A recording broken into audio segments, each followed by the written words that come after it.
Chapter 1668, Primordial City's Entrance Test. Chapter 1668, Primordial City's Entrance Test. Shi Feng moved through the tranquil forest and proceeded towards the coordinates the scouting assassin sent him. Very quickly, he came across a clearing that was abounding with mana, so much that it had even condensed into a white mist that enveloped the area. What amazing mana! Shi Feng was startled as he moved through the white mist. While he stood within the white mist, not only did his mind become much clearer than before, but even his stamina and concentration recovery rates skyrocketed. The recovery rates were at least 4 times higher than what one would experience inside hotels of NPC cities. If players were to practice combat in such an environment, the results would be wondrous. Training here would be particularly effective.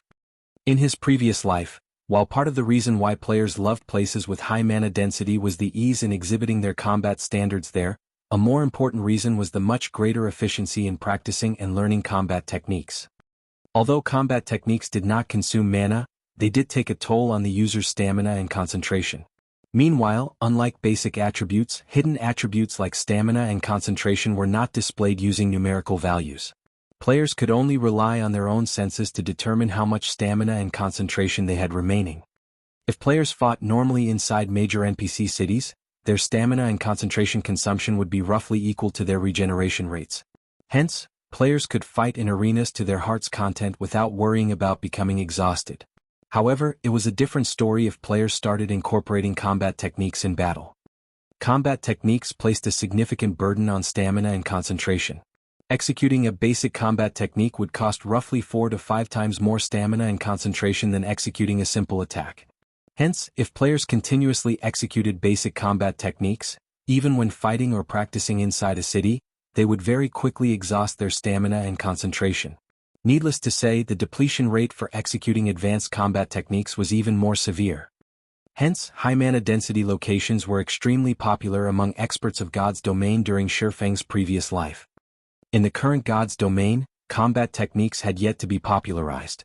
If they had, though, Zero Wing City's player population would have long since shot past 10 million. This was also one of the reasons behind Shi Feng's decision to sell basic combat techniques to the public right now. If only a small number of people are allowed to enter Primordial City, it won't be a bad idea to have the ones left out remain here to practice combat techniques. Taking a look at the mist-covered clearing, Shi Feng figured that there was more than enough space for 1,000 players to practice combat techniques here. Places with high mana density were extremely rare in God's Domain, not to mention places with mana so dense that it formed a mist. This small area was definitely a sacred training ground. Any superpower that discovered such a location would definitely do everything they could to monopolize it to nurture their own experts. Guild leader, the NPC is over there. After Shi Feng arrived at the designated coordinates, a blue-clad assassin approached him. The assassin then pointed at the old man standing inside a magic array a short distance away. The elder wore a set of white robes and held a golden staff in his right hand. Looking at this elder, Shi Feng found that the old man did not exude any kind of powerful aura and looked very ordinary. However, when Shi Feng tried inspecting him, he failed to get any information about the elder, not even the old man's name. Everything was displayed in question marks. Following which, Shi Feng used omniscient eyes to observe the old man. Tyrol, Primordial City's Protector. Hero, Divine Mage. Level? HP? A hero? Shi Feng could not help but be stunned.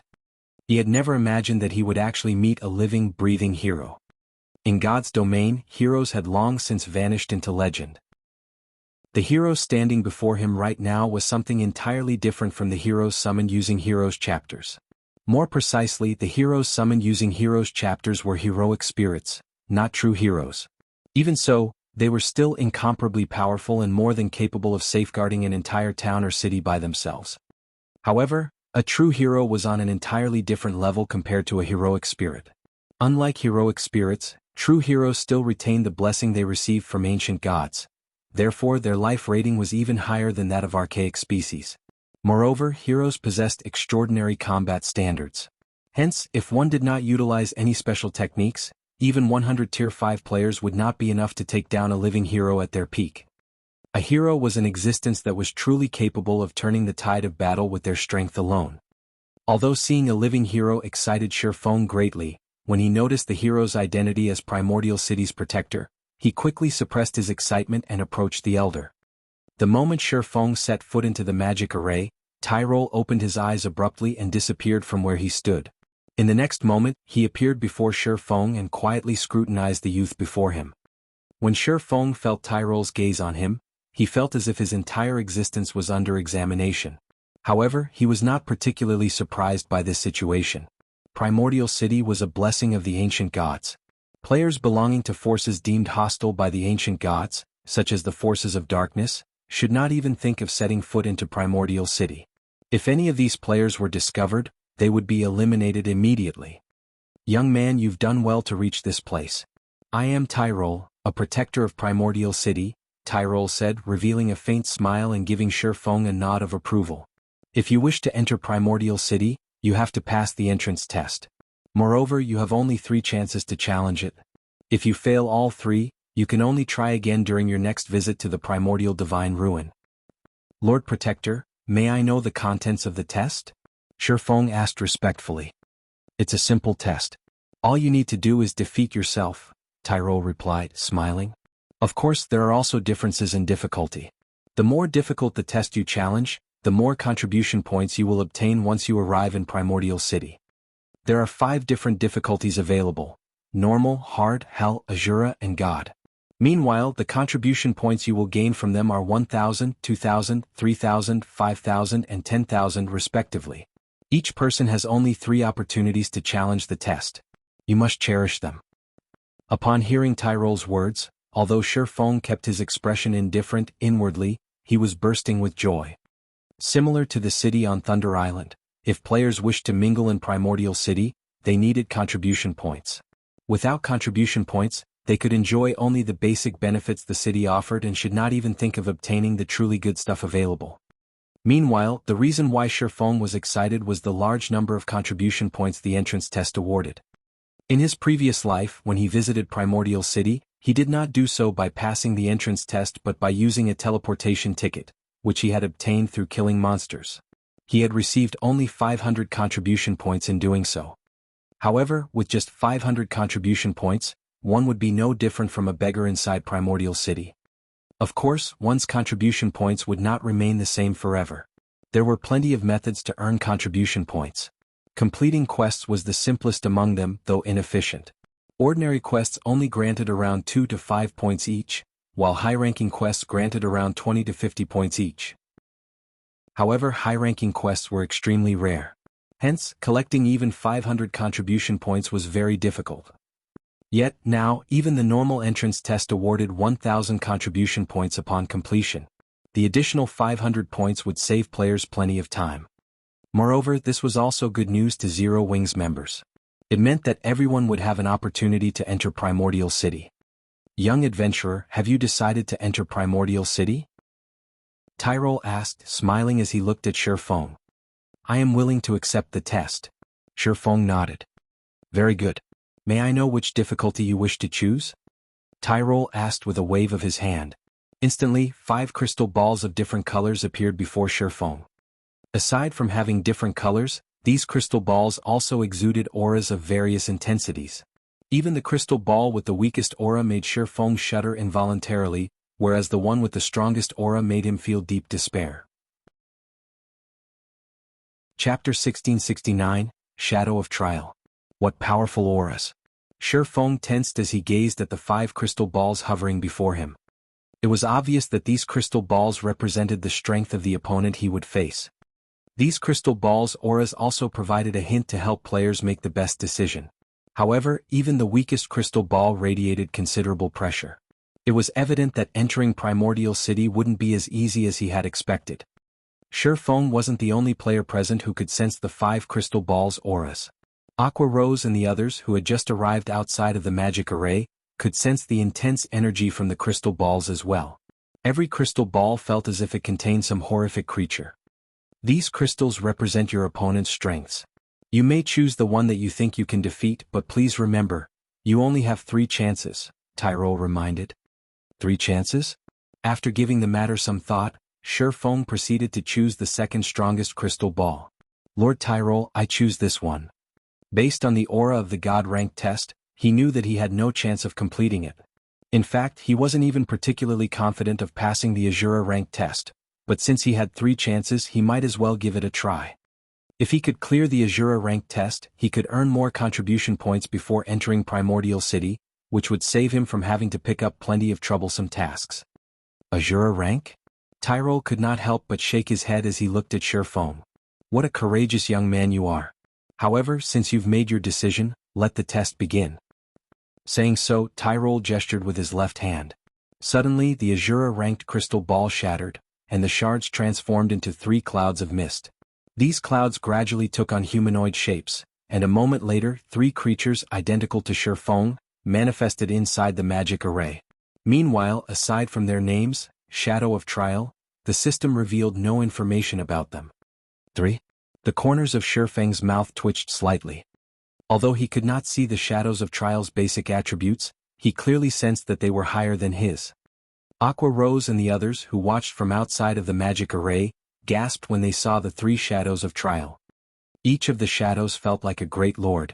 No, to be more precise, the shadows' auras were stronger than any of the great lords they had faced. It would not be a stretch to call them grand lords. To pass the test you simply need to land 10 hits on each of them. I must warn you, they know everything you know. Likewise, if they hit you 10 times, you will be eliminated, Tyrol said. After Tyrol explained the rules, the 3 Shadows of Trial revealed human-like sneers. Suddenly, they vanished, leaving afterimages as they charged at Shurfeng. So fast. The watching crowd was shocked. The shadows had moved so quickly that all they had seen was faint afterimages. Moreover, unlike ordinary monsters, the Shadows of Trial commanded extremely high intellect. Their fighting style wouldn't be monotonous. Moreover, all 3 shadows coordinated perfectly, each striking at Shurfeng from different directions. As soon as the shadows appeared around Shurfeng, each launched a different attack. Illusory Shadow. Purgatory Pentaslash. Shadow Blade. The Shadows of Trial's attacks sealed off Shurfeng's escape paths. To make matters worse, the illusory shadow attacks couldn't be blocked. Crap. Shurfeng paled as he realized his situation. Not even he dared to receive all 3 skill attacks head-on. If he tried to, he would undoubtedly end up dead in the blink of an eye. Just before the attacks landed, Shurfeng activated Divine Steps, and 10 doppelgangers split from his body. He immediately switched positions with a nearby doppelganger and used Shadow Blade against the nearest Shadow of Trial. However, before the Shadow Blades could reach the Shadow of Trial, 10 doppelgangers split from its body. Shurfeng's 10 Shadow Blades then pierced through the Shadow of Trial's form. However, it was evident that he had nearly struck a doppelganger. How is this possible? They have my weapons and equipment skills as well? Shurfeng was shocked when the shadow also used Divine Steps. However, before Shurfeng could regain his senses, all 3 Shadows of Trial activated Heavenly Dragon's power, their attributes soaring. They slashed their blades at their target, the intensity of their strength creating powerful gales. With no better plan, Shurfeng continued to switch positions with his doppelgangers to avoid the incoming attacks. Although Heavenly Dragon's power was strong, it was a berserk skill that focused on boosting strength. Its buff to speed was only subpar. For a time, Shurfeng was at a complete disadvantage as the 3 Shadows of Trial chased him relentlessly. The spectating players outside of the magic array were flabbergasted. They were literally watching 3 doppelgangers gang up on their guild leader. Moreover, the doppelgangers' basic attributes were even higher than Shurfeng's. If they had to face 3 of those doppelgangers at once, they'd likely die in an instant. However, Divine Steps had a limited duration. The instant those allied doppelgangers vanished, Shurfeng gritted his teeth as he also activated Heavenly Dragon's power. Upon activating the Berserk skill, he darted for one of the 3 shadows. Sword's Orbit. Suddenly, brilliant stars bombarded the Shadow of Trial, one after another. However, before the hits landed, they abruptly halted before a protective barrier. Absolute Domain. When Shurfeng's targeted Shadow of Trial had activated Absolute Domain, the other 2 shadows also gained invulnerability. Giving Shurfeng no time to react, one of the 3 shadows activated Instant Strike and swung its blade fiercely at the player. Shurfeng knew that he couldn't dodge the attacks in time. The only thing he could do was to activate his own Instant Strike and execute Sword's Orbit to defend himself as much as possible. Boom, boom, boom. Every time their weapons clashed, dazzling sparks flew around them. Loud clangs also echoed throughout the forest. It seemed as if two primordial beasts were attempting to slay one another. A moment later, however, Shi Feng slid backward. As soon as the first shadow of Trial's instant strike ended, another shadow activated the skill. When Shi Feng's own instant strike came to an end, he lost his ability to keep up with the shadow's attacks. Absolute Domain. After activating his invulnerability skill, Shi Feng switched the aura of Earth to the aura of Time and activated Forbidden Domain. It might be much of an issue if only one shadow of Trial could use all of his skills, but the fact that all three were capable of this put Shi Feng at a painful disadvantage. If he wished to emerge victorious, he had to rely on his combat techniques. As the shadows of Trial weren't ones to be beaten, one of them activated Forbidden Domain as well. Suddenly, both sides were silenced, losing the ability to use spells or skills. Following which, the three shadows ganged up on Shi Feng once again. Although Shi Feng's techniques were superior, the Shadow Trio had higher basic attributes. Moreover, the Shadow Trio disregarded their own defense as they brutally attacked. This forced Shi Feng into a defensive state. He was only one person after all. If he tried to strike one of the three shadows, he'd leave himself open for the other two. Meanwhile, each of the shadows could afford to take 10 hits each, but he would be eliminated after 10 hits. Both sides struggled in a stalemate. Shi Feng focused on a single shadow, using his superior techniques to create gaps in its defenses and attack. The bitter struggle inside the magic array made the spectating players anxious. But they also knew that such an intense battle wouldn't last long. Once the silence debuff ended, Shi Feng would be at a disadvantage once again. When Forbidden Domain's duration had only 10 seconds remaining, despite Shi Feng's desperate attempts, he had only struck one of the three shadows 5 times. He still needed to land 5 more hits on that shadow to eliminate it, but he was running out of time. 8 seconds, 5 seconds, 3 seconds. Am I going to lose? Chapter 1670, Ascension Realm. As the seconds ticked by, and Forbidden Domain neared the end of its duration, Aqua Rose and the other Zero Wing members couldn't help their growing nerves as they watched from outside of the magic array. They had never thought that even the test to enter Primordial City would be so difficult. Aside from all else, once Shi Feng and one of the shadows of Trial's Forbidden Domains ended, the other 2 shadows could still use the skill. At that time, Shi Feng would have to face 3 shadows that could use skills while he could not. With the huge disparity in combat power, he would doubtlessly meet his end. Not only did the shadows of Trial have higher basic attributes, but their combat standards were also at the refinement realm. They executed every slash without any excess movement. When the 3 shadows cooperated, they could even make up for the weaknesses in each other's defenses and elevate their combat power further. I have no choice but to gamble everything on one attack. Shi Feng also knew what outcome awaited him once his Forbidden Domain ended. With no other choice, he gritted his teeth and forced his way through the countless incoming attacks, swinging his blades at the shadow that had already taken 5 hits. Sword's Orbit.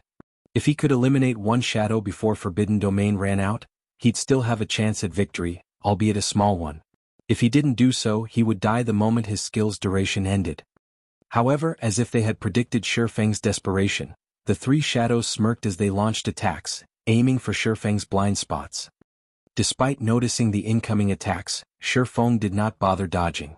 Instead, he continued to swing his swords at the shadow before him. 1 slash, 2 slashes. At this point, Shi Feng traded blow for blow with the shadows. As a result, he was hit again and again. 2 hits, 4 hits, 6 hits. Faster. I need to be faster. As Shi Feng frantically brandished his weapons, he gained unprecedented focus. The only thing on his mind was landing a hit on the shadow of Trial before him. However, despite Shi Feng's flurry of attacks, his target could still endure 2 more attacks. Shi Feng was only 2 hits away from elimination himself. Just as Shi Feng's 2 swords were about to bite into the targeted shadow, the other 2 shadows, one behind and one to the left, simultaneously swung toward Shi Feng's blind spots. It's over. Tyrol sighed faintly. The young man before him had just barely missed the mark. If Shi Feng could have killed the shadow of Trial before Forbidden Domain ran out, he would have had a chance of passing the Azura rank test. Is it over? Shi Feng could sense the 2 shadows' long swords nearing his body, but he was powerless to do anything about the weapons. At most, he could take one of the shadows of Trial down with him. as the two long swords soared closer to Shifeng's back and abdomen.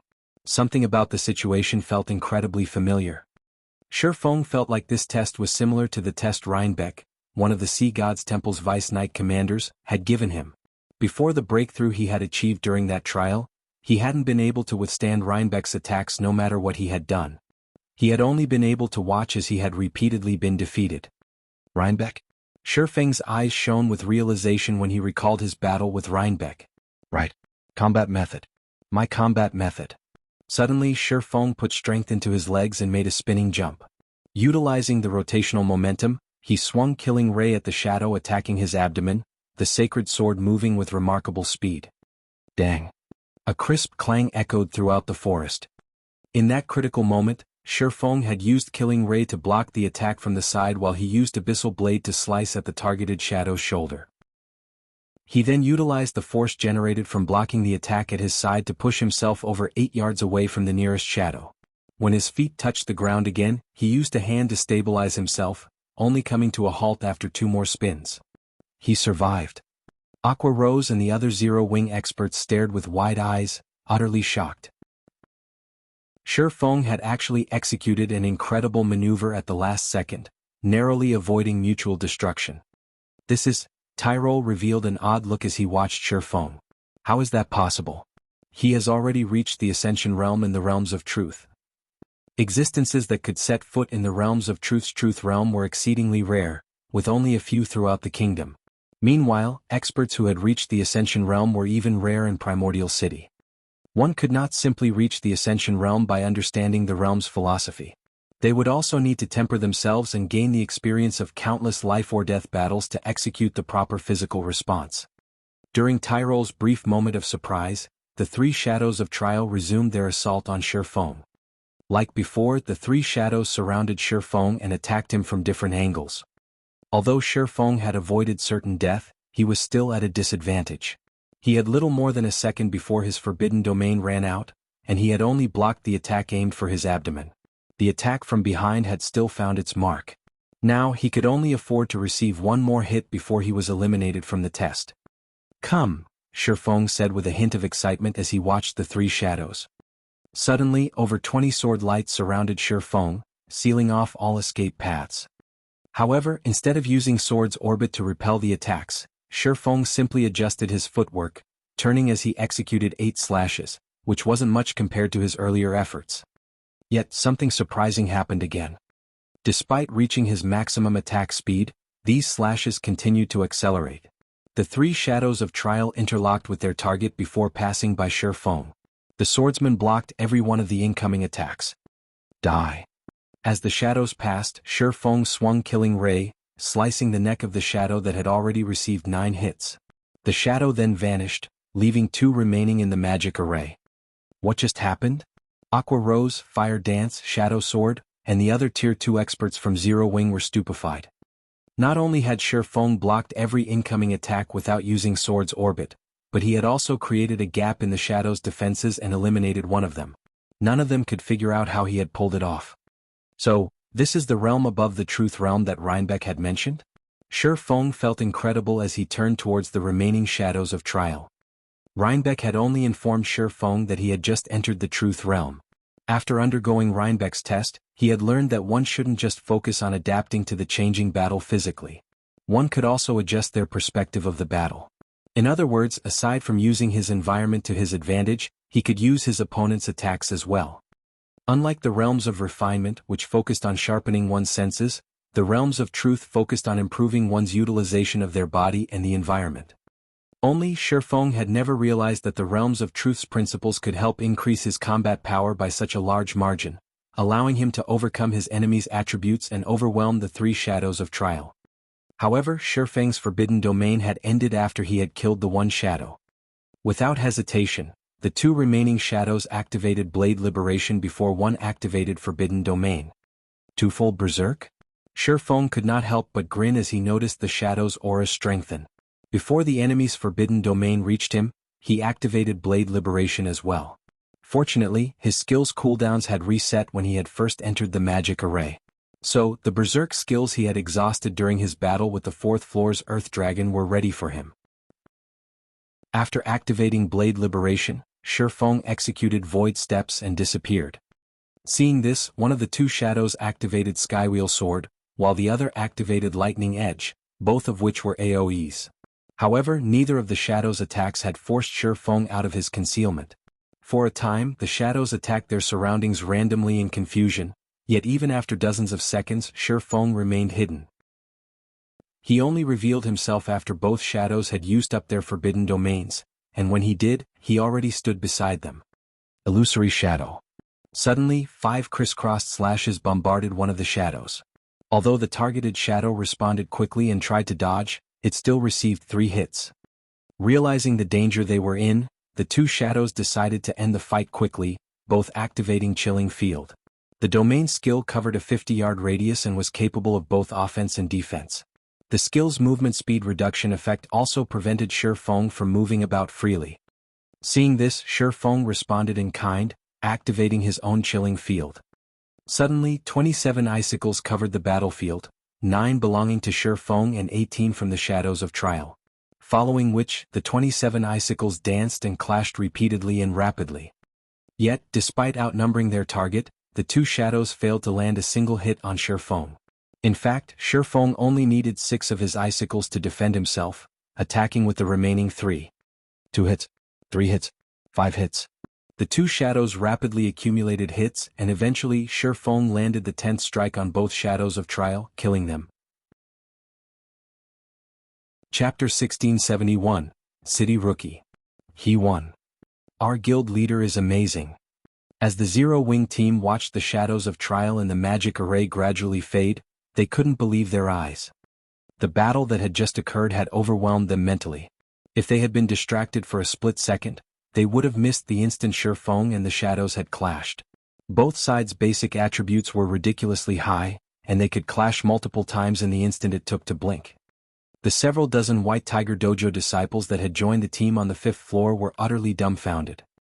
They had witnessed many expert battles in the past and had even fought experts in the battle arena, but if they had to rank the experts they've seen thus far, the player before them would doubtlessly rank at the very top. It's finally over. Shifeng breathed a deep sigh of relief once the battle had ended. He hadn't expected the Azura rank test to be so difficult. If not for the epiphany regarding the realms of truth, which had allowed him greater use of his own body and everything around him, including his opponents, the Shadows of Trial would have defeated him. However, this experience had taught Shifeng one thing. Aside from improving in the realms of refinement, which focused on one's senses and physical control, it was very important that players climb the realms of truth. The realms of refinement were akin to the body. As one became physically stronger, they'd be able to exert more strength. However, the realms of truth were like a weapon. Although an individual could rely on physical strength to pose a threat, there was a limit to how much of a threat they'd become, but if that person were given a weapon to complement their strength, they could pose an even greater threat. Naturally, the better the weapon one wielded, the more power they could exhibit. This also why experts who had yet to reach the refinement realm were sometimes capable of defeating refinement realm experts with their combat techniques. Combat techniques made use of the realms of truth's principles. It seems that we'll need to increase everyone's familiarity with the realms of truth in the future, Shifeng thought to himself. There was a limit to how fast one could reach higher realms of refinement, and reaching higher realms of truth wouldn't conflict with a player's growth in the realms of refinement. In fact, the two realms would even complement each other, helping one improve their combat power far faster. Only introducing everyone to the realms of truth wouldn't be easy. First, he needed a proper training ground. It was obvious that neither the battle arena nor the Divine Colosseum could offer similar benefits as Rhinebeck's test. Without such a training ground, players wouldn't be able to comprehend the realms of truth's principles regardless of how many times he explained them. Moreover, understanding theory and putting said theory into practice were two different things. Wait, that's not right. There is one. Suddenly, Shifeng recalled the White Tower within the Lost Town. While the White Tower seemed like a device designed to help players improve their combat standards and gain a better feel for the refinement realm, it actually operated very much like Rhinebeck's test. Hence, Shifeng should be able to use the tower to help his players comprehend the realms of truth. Furthermore, God's Domain's lore never mentioned the realms of refinement, only the realms of truth. The more Shifeng thought about it, the more he felt that the White Tower was a suitable training device to help players grasp the realms of truth. A sacred land to train in the realms of truth, huh?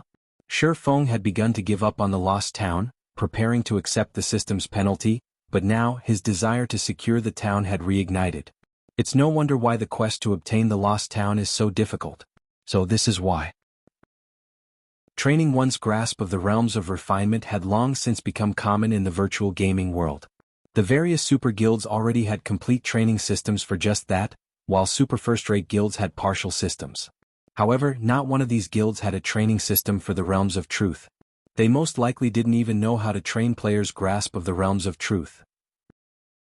If he could secure the lost town, he'd have a sacred land for players to focus on the realms of truth. With the help of the White Tower, players would not have to waste time poking around in the dark like the Freedom Alliance's silent entropy and could grasp the realms of truth with much greater efficiency. With the Boneless Land's lost town housing such a sacred tool, it was only natural that the quest to obtain it would be insanely difficult. As Shi Feng tried to figure out how to complete the Demon's Nest quest, he heard the sound of a system notification. System, congratulations. You are the first player to complete the Azure rank entrance test. Rewarding 3,000 Primordial City contribution points and 1 Primordial City rookie emblem. Young adventurer, congratulations on passing the test. As the first heaven-blessed individual to pass the Azure rank test, this city rookie emblem belongs to you. Make good use of it. Who knows? It might even help you improve further within Primordial City, Tyrol said after appearing before Shi Feng. He then took out a silver emblem in the shape of a crescent moon encompassing a sun and passed it to Shi Feng. The instant the emblem appeared, the surrounding mana gravitated towards and circled the emblem. City rookie emblem? After recovering from his shock over the additional 3,000 contribution points, Shi Feng gave the emblem a curious look. This was the first time he had heard of this item. Based on Tyrol's tone when he had mentioned it, it should be extraordinary. Immediately, Shi Feng tried to inspect the emblem's attribute panel.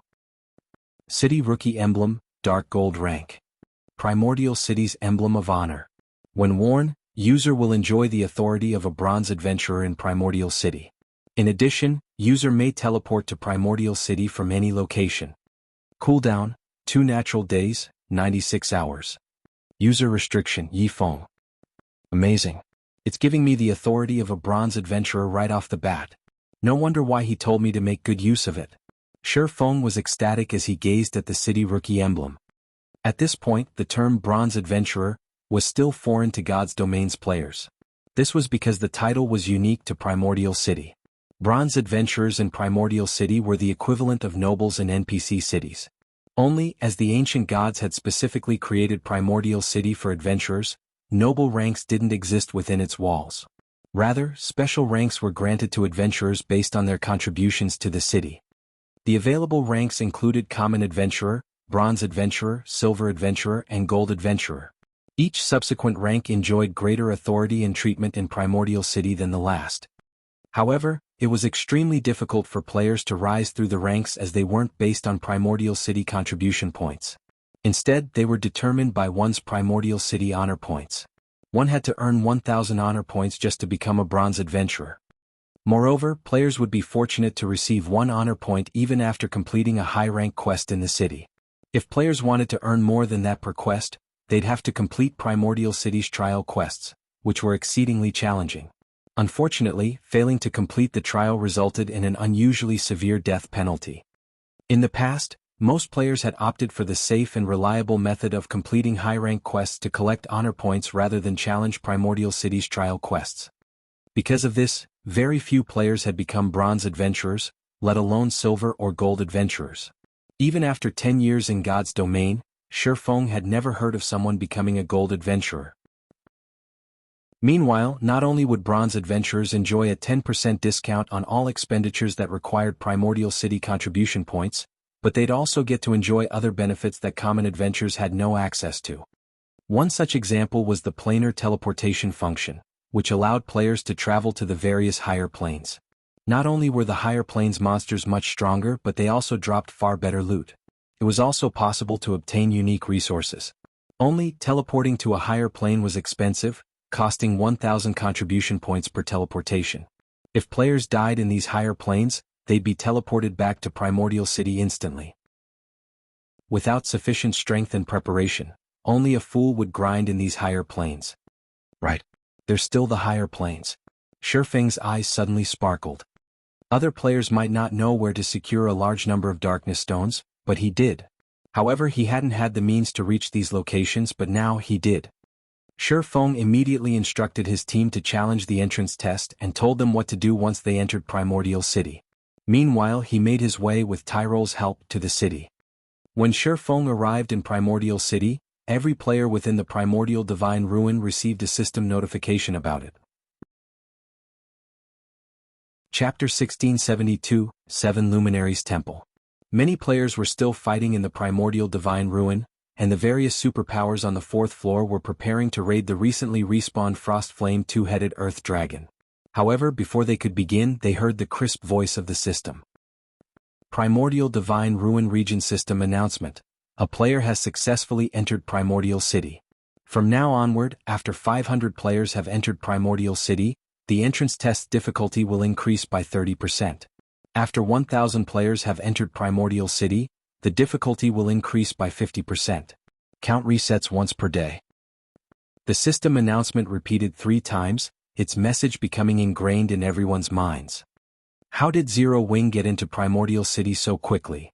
After the 500th player, the difficulty to enter Primordial City will increase.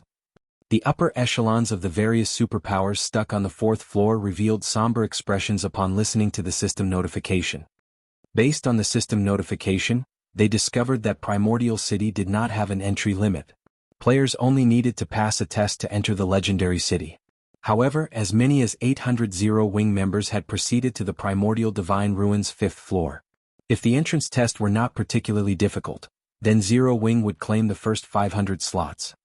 This meant that the test the various superpowers would have to pass to enter would become far more difficult. Due to the increased difficulty, players who would have been capable of passing the test might fail. This, in turn, would decrease the number of players the various superpowers could send into the city. Now that they had a clearer understanding of the situation, these superpowers became even more desperate to reach the 5th floor as soon as possible. Meanwhile, news of Zero Wing entering Primordial City quickly spread outside of the ruin. What? Zero Wing is the first guild to send players into Primordial City? Doesn't that mean Zero Wing will be the first to pioneer and explore the city? I'm afraid that it's not that simple. I've heard that only the first 500 players will face the normal difficulty entry tests, whereas other players' tests will be more difficult. The test's difficulty will increase yet again after 1,000 players have entered Primordial City. I've also heard that Zero Wing led 800 players to the 5th floor. It'll monopolize the first 500 slots. With this, the various superpowers will likely have a tough time competing with Zero Wing when pioneering the city. With that many of its members entering Primordial City, Zero Wing will reap a huge harvest. From what I learned after looking into it, it seems like it's pretty easy to obtain combat techniques from Primordial City. This is especially true for advanced combat techniques. Suddenly, more independent players from various kingdoms became interested in Zero Wing. Both basic combat techniques and advanced combat techniques were out of reach for independent players like themselves.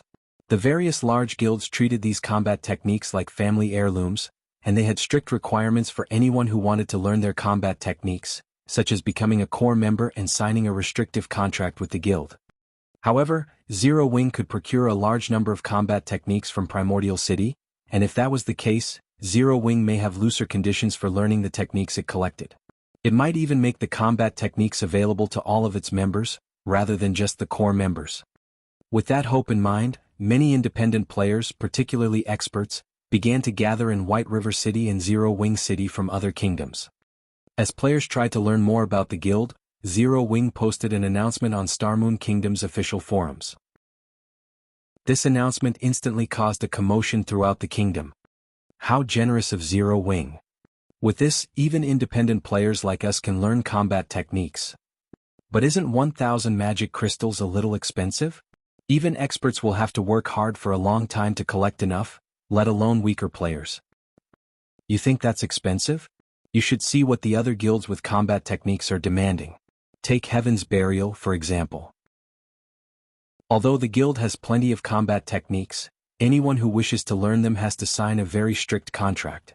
In addition, members have to pay a certain price to learn each combat technique. Their price is only slightly under 1,000 magic crystals. It's better to learn the techniques from Zero Wing. At the very least, we'll retain our freedom. For a time, a large number of independent players celebrated Zero Wing's decision.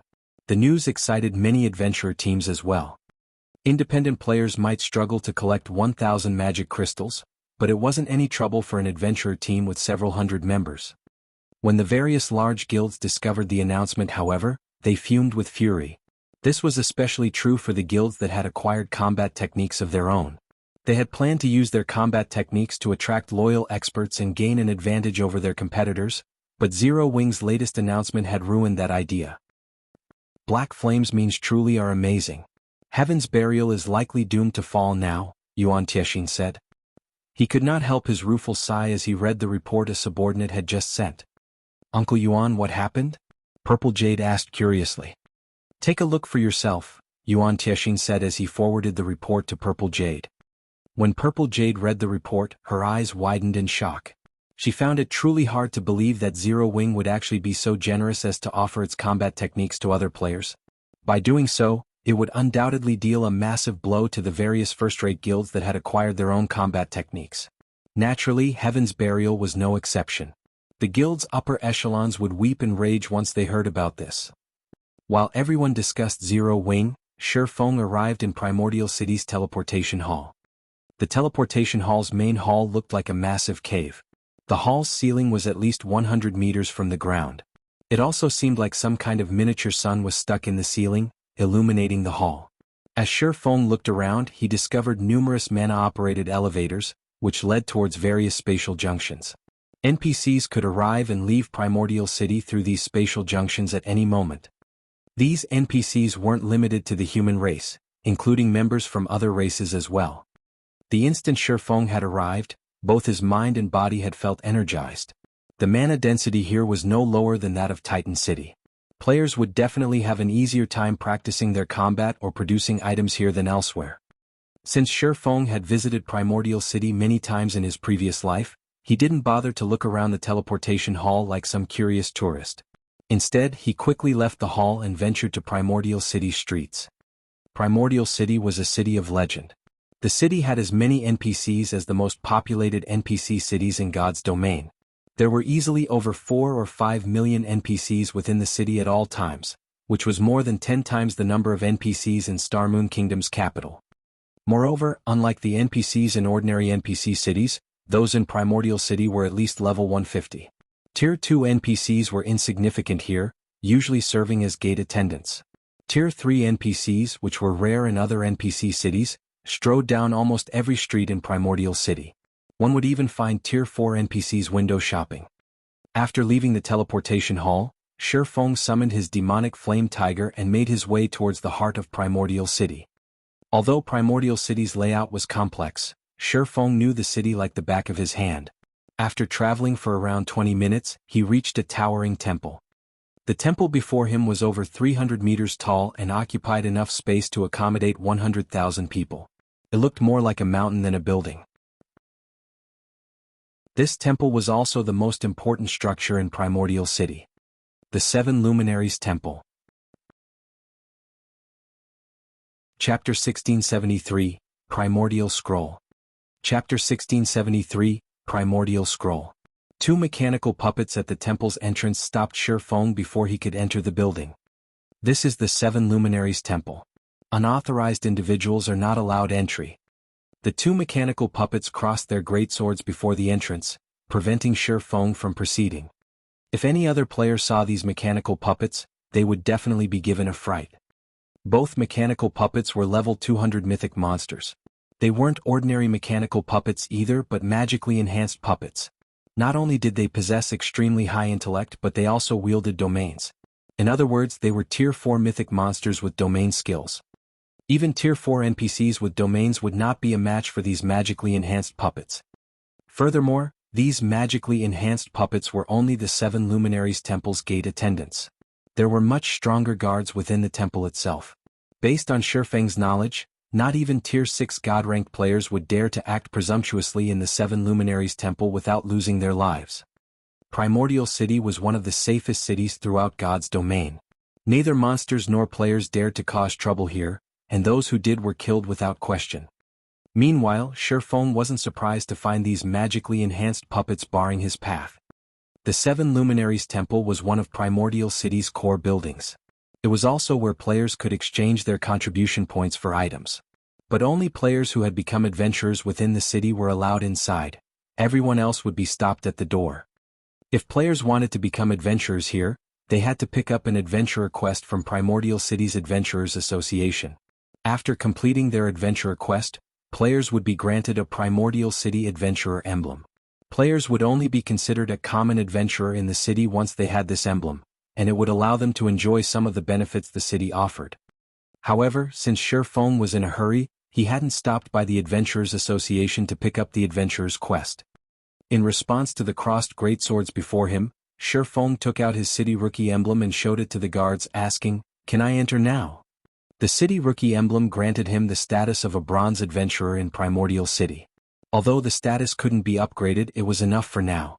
If he had free time in the future, he could simply pick up the adventurer quest and obtain the real adventurer emblem. City rookie emblem confirmed. Identity confirmed. You may enter. After the two puppets inspected the city rookie emblem, they relaxed into their original stances and turned their attention away from Shifeng. Seeing this, Shifeng made his way into the Seven Luminaries Temple. The Seven Luminaries Temple's lobby was a beautifully decorated plaza. The scenery was spectacular. It contained areas where people could rest and chat, and it even offered open-air restaurants and bars.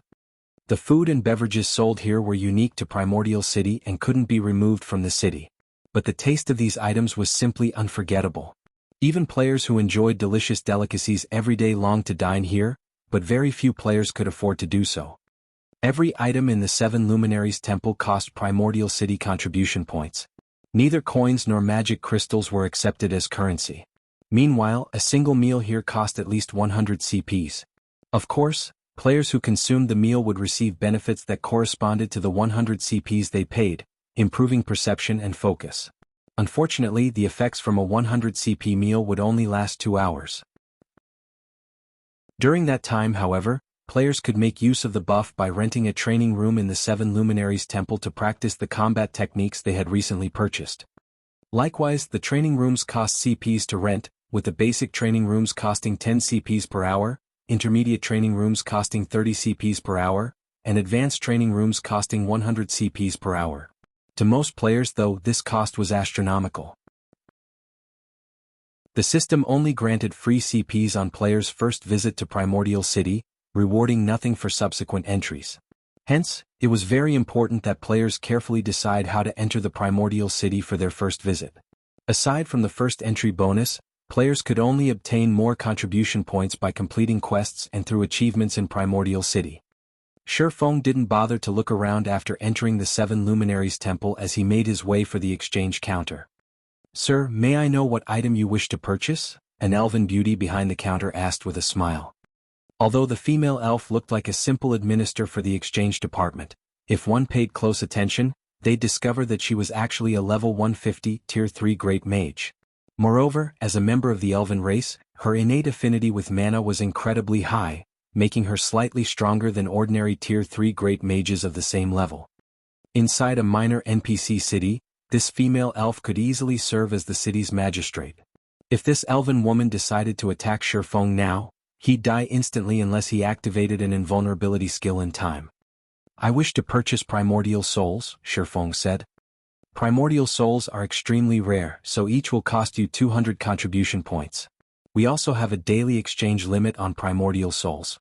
Only 100 primordial souls are made available each day," the elf explained. "May I know how many primordial souls you wish to purchase, sir?" 20, Shifeng stated. Primordial souls were rare tools that could help players when they challenged their promotion quests. They were also unique to Primordial City. Naturally, Shifeng had to purchase as many primordial souls as he could afford now. Meanwhile, aside from the 5,000 CPs he had gained for clearing the Azura ranked entrance test, he had received a bonus of 3,000 CPs from the system, giving him a total of 8,000 CPs, so spending 4,000 on primordial souls wouldn't put him in the red. He also wasn't sure how many Zero Wing members would make it into Primordial City. Fortunately, unlike other players, he had the City Rookie emblem, which allowed him to earn CPs far more easily. "All right.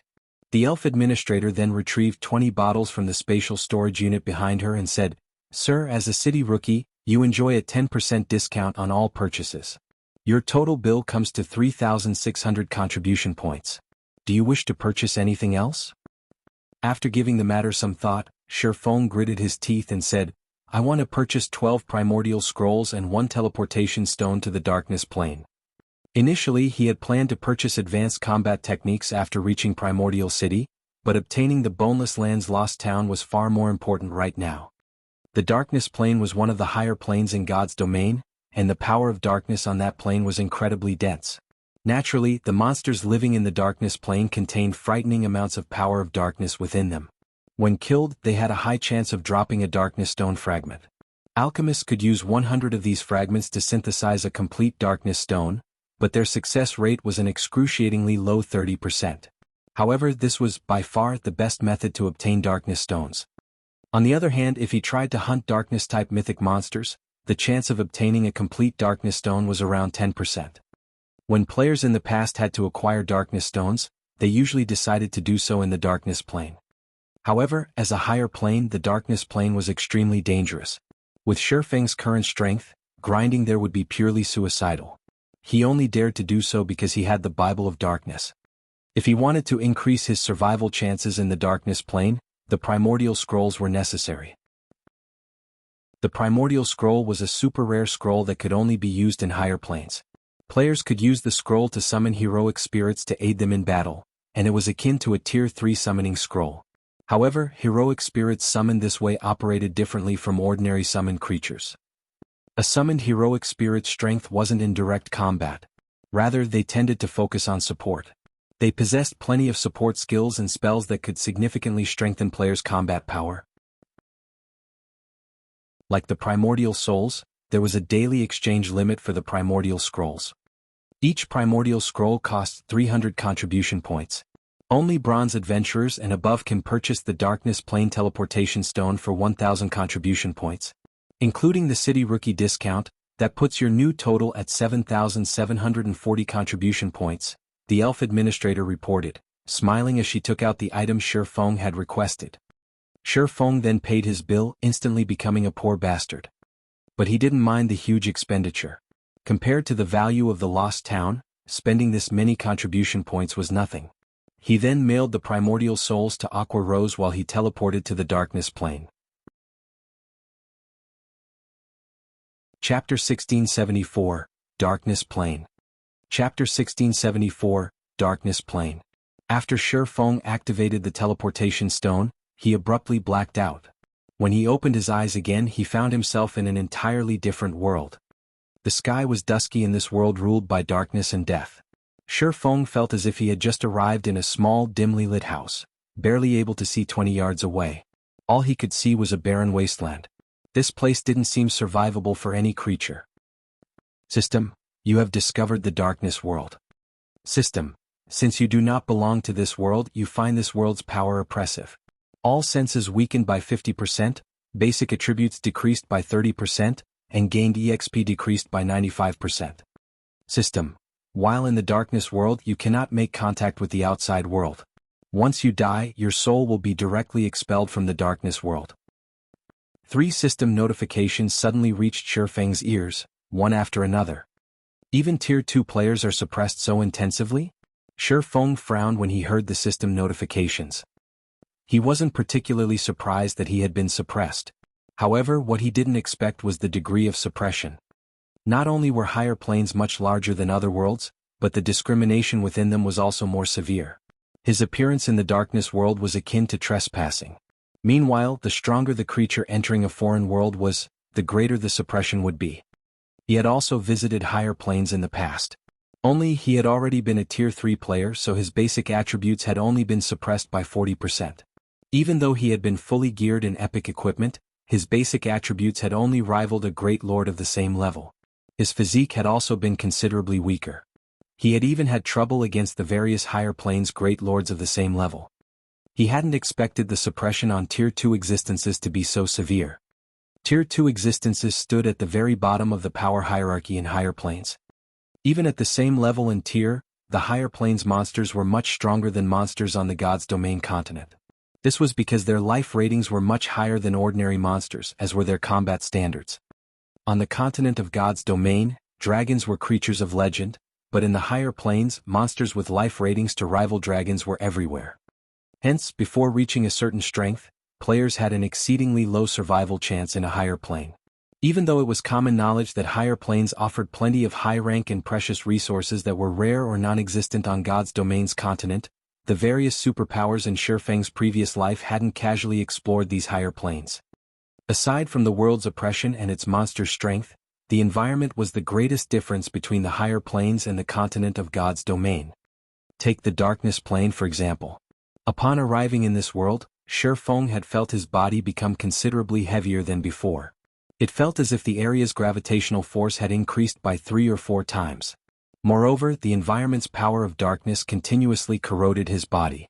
Without extremely high darkness resistance, the ambient power of darkness would slay players even if they stood in place and did nothing. Not daring to waste time, Shifeng took out the Bible of Darkness and summoned a Tier 3 demon.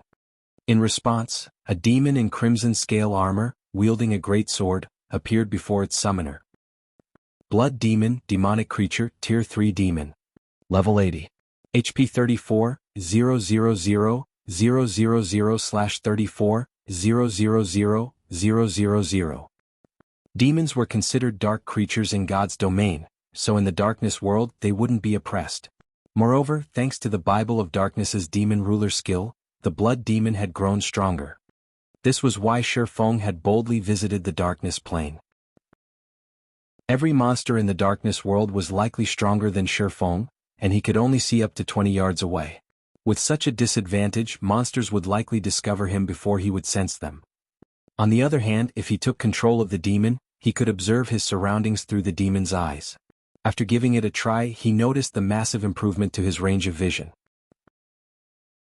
By seeing through the demon's eyes, Shifeng could see up to 500 yards away. He discovered that he currently stood in a gravel ridge, and a group of 10 4-meter-tall dark scorpions roamed roughly 300 yards away. 9 of the 10 dark scorpions had 3 tails and the last had 5.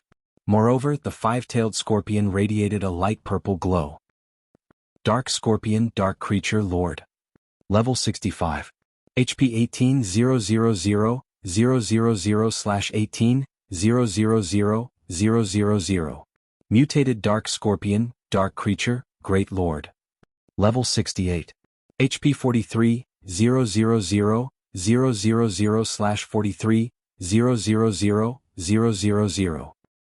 Had Shifeng not come prepared, he would have likely ventured into the Dark Scorpion's detection range. If the 9 lords and their Great Lord leader had ambushed him while he had been so powerfully suppressed, he would have died very quickly. Fortunately, the teleportation stones that transferred players to the higher planes generally sent said players to level-appropriate areas. Even so, if he sent the Blood Demon to attack the group of Dark Scorpions by itself, the demon would definitely lose that battle. The mutated Dark Scorpion's strength alone could rival the Blood Demon's. As a higher plane creature, the mutated Dark Scorpion had a considerably higher life rating after all. Furthermore, it had the support of 9 Lord-ranked Dark Scorpions to surround and annihilate the Blood Demon.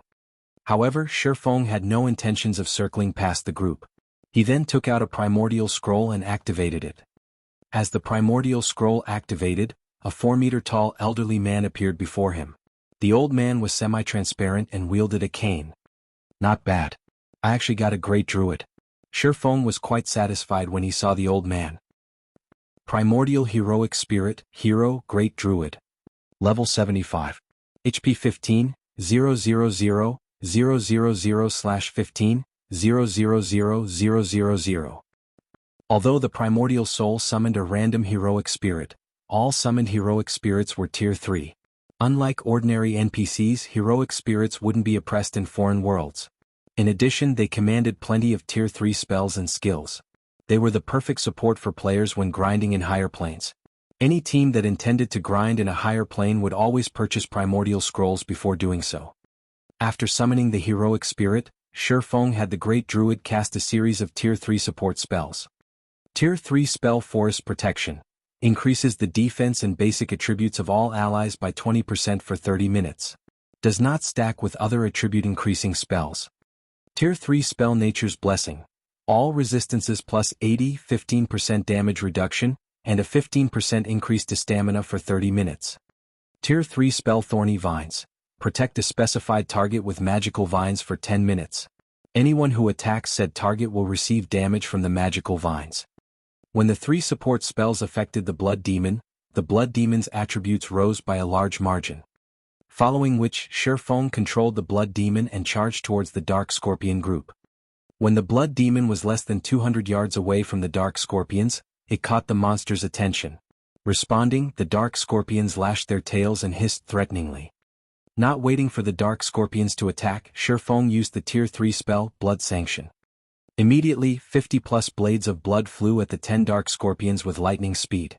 Even if Shifeng were at his peak and activated a Berserk skill, he would have trouble blocking all 50+ blood blades.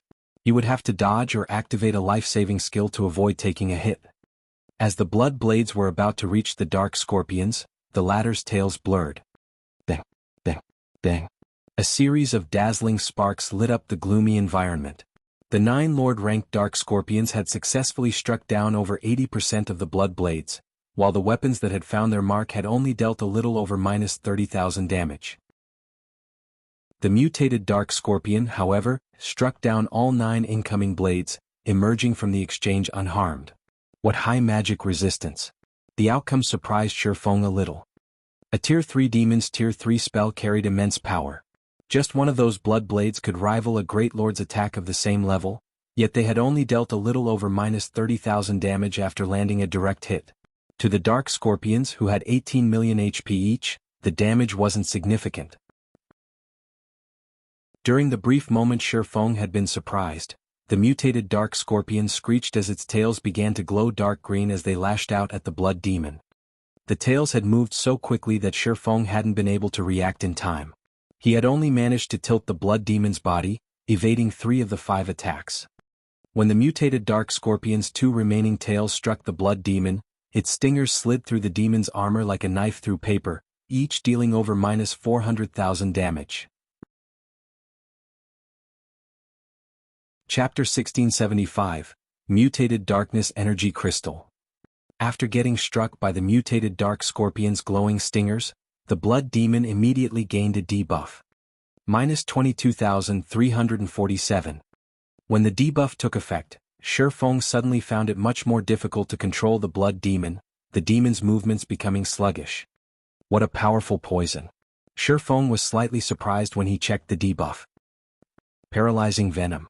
Inflicts 30,000 damage every 0.8 second for 12 seconds. While the venom is still in effect, decreases reaction speed by 40%, attack speed by 30% and movement speed by 30%. Effects can be stacked up to 10 times. The majority of toxins in God's domain only caused victims to lose HP over time. Very few could inflict a paralysis effect, much less be stackable. Although the Blood Demon possessed high magic resistance and could mitigate a portion of the damage it received, if the toxin was stacked 10 times, even the Blood Demon would fall in no time. Moreover, the toxin being stacked boosted not only the dot but also the speed reduction debuff. If that happened, the Blood Demon would have an increasingly difficult time blocking the attacks of the Dark Scorpions, which possessed considerably high combat standards. The mutated Dark Scorpion's combat standard was even at the level of an ordinary expert player. In the next moment, the Dark Scorpions launched another wave of attacks at the Blood Demon. Due to the venom, the Blood Demon had great difficulty defending itself. A series of damages ranging from several tens of thousands to several 100,000 appeared above the Blood Demon's head, its HP plummeting. The number of paralyzing venom stacks also increased from 1 to 4. Now, the Blood Demon was taking -120,000 damage from the venom every 0.8 second. Its reaction speed had also decreased by 60%, and its attack and movement speed by 50%. Even though the Blood Demon was higher leveled, it would not last very long against the Dark Scorpions at this rate. Thank goodness I prepared primordial scrolls. Glancing at the mutated Dark Scorpion, Shifeng then commanded the heroic spirit to cast the Tier 2 spell Healing Wind. A light green gale immediately enveloped the Blood Demon. In the next moment, not only did the paralyzing venom debuff disappear altogether, but the Blood Demon also rapidly recovered the 10% or so HP it lost. In the blink of an eye, it was already back to full HP. Once Healing Wind ended, Feng had the heroic spirit cast the Tier 3 spell Earthen Vine. Suddenly, vines sprouted beneath the dark scorpion's legs and bound the monsters completely. Although the dark scorpions managed to cut and snap the vines in their struggles, new vines would always replace the broken ones, greatly restricting the mobility of the dark scorpions. Moreover, the earthen vines also dealt minus 50,000 damage every second to the dark scorpions, and the skill lasted for a full 20 seconds. This skill was perfect against monsters without control removal skills. After the dark scorpions were restricted, the blood demon brandished its greatsword and began exterminating the dark scorpions. Each of its normal attacks caused around minus 40,000 damage, while its skills dealt over minus 100,000 damage each. Meanwhile, Feng also cast Flame Domain on the group of monsters. Although Feng was suppressed by the world and his basic attributes had decreased significantly, the sacred sword he wielded doubled the damage he dealt dark creatures. Following which, damages over minus 200,000 appeared above the dark scorpions' heads. Moreover, the damage Flame Domain dealt also increased by 20% with every passing second. By the time Flame Domain ended, the Lord-ranked dark scorpions had lost nearly one-third of their maximum HP. Feng then executed Lightning Edge and dealt each of the dark scorpions over minus 200,000 damage per second for 5 seconds. At this time, the heroic spirit standing beside Feng finished casting the Tier 3 curse Star Fury. Suddenly, streaks of starlight started raining down from the sky and bombarding the dark scorpions. The might of the AoE spell was stronger than even Feng's Flame Domain, each wave of attacks dealing over minus 600,000 damage to the dark scorpions. Moreover, unlike normal AoE spells, Star Fury aimed only at enemies within range.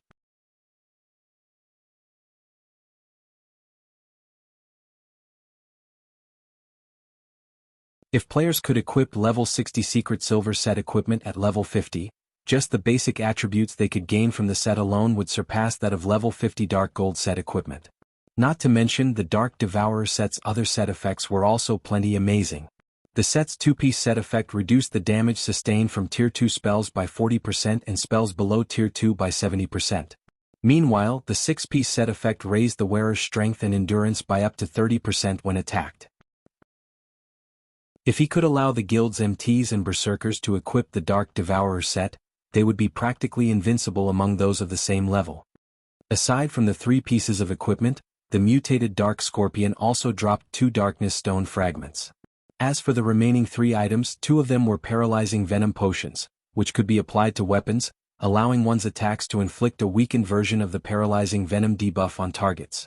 Each potion could be used 3 times, and each application lasted 30 minutes. Although the debuff imposed was nowhere near as strong as the mutated Dark Scorpions, it was still quite effective against both players and monsters. Following which, Feng took out from his bag the last item the Great Lord dropped. This item was a crystal that gave off a black and white glow. When he looked at the crystal, a hint of excitement flashed in his eyes. The mutated Darkness Energy Crystal. It was one of the rarest loot available in the Darkness world. In fact, it was a treasure highly sought after by players belonging to the Dark Forces. This was an item that would only be dropped by Darkness-type mutated monsters.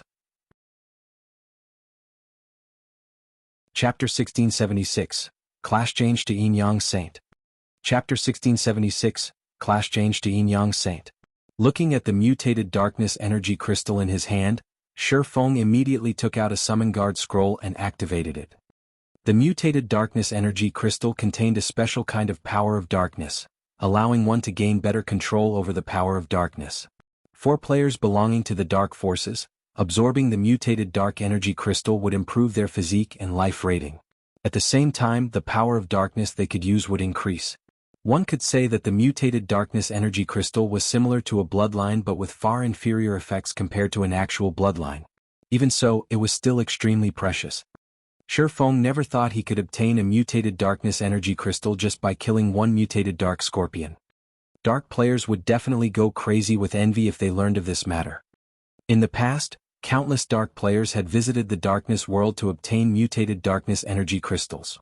However, extremely few actually got their hands on one. Unfortunately, as Feng was not a Dark player, the crystal was not as valuable to him. However, there was another use for the mutated Darkness Energy Crystal. which was also considered by players as one of the most wasteful methods of using mutated energy crystals like the Mutated Darkness Energy Crystal, and that was to allow personal guards to absorb its power. Letting a personal guard absorb the power of a mutated energy crystal gave the said personal guard an opportunity to awaken and assimilate that power. However, the chances of success were below 10%. In contrast, if players were to absorb the power of a mutated energy crystal, they were sure to obtain that power. In the past, almost no player would waste the mutated energy crystals they obtained on their personal guards. Of course, there were always exceptions, such as righteous players who refused to trade with dark players no matter what. In such rare occasions, players would choose to give the mutated energy crystal to their personal guards instead and gamble on the small chance of success.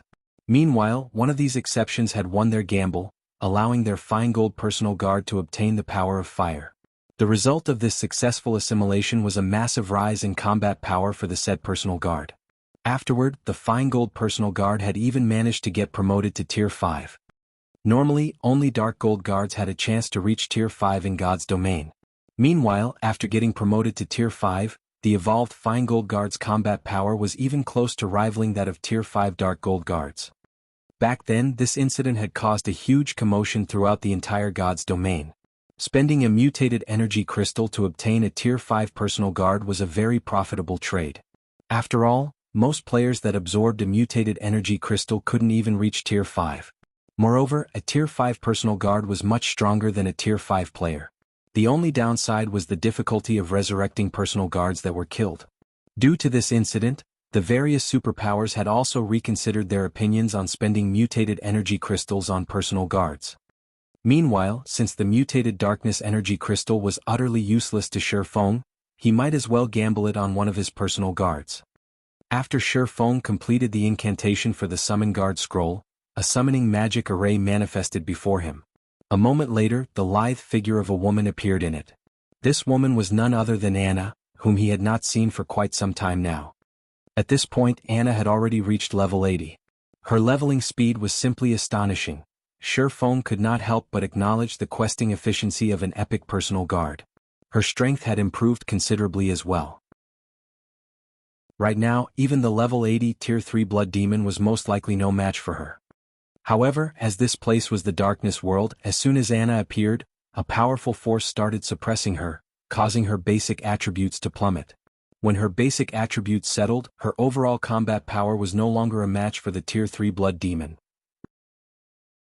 Not wanting to waste time, Shi Feng immediately passed the mutated darkness energy crystal to Anna. At the sight of the crystal, Anna's eyes glowed with great interest and excitement. Without needing Shi Feng to do anything, Anna started writing divine runes and chanting an incantation. NPCs were much more proficient at utilizing mutated energy crystals than players were. Hence, NPCs were capable of using every type of mutated energy crystal available. Players, on the other hand, could only absorb mutated energy crystals that were suitable for their alignment and class.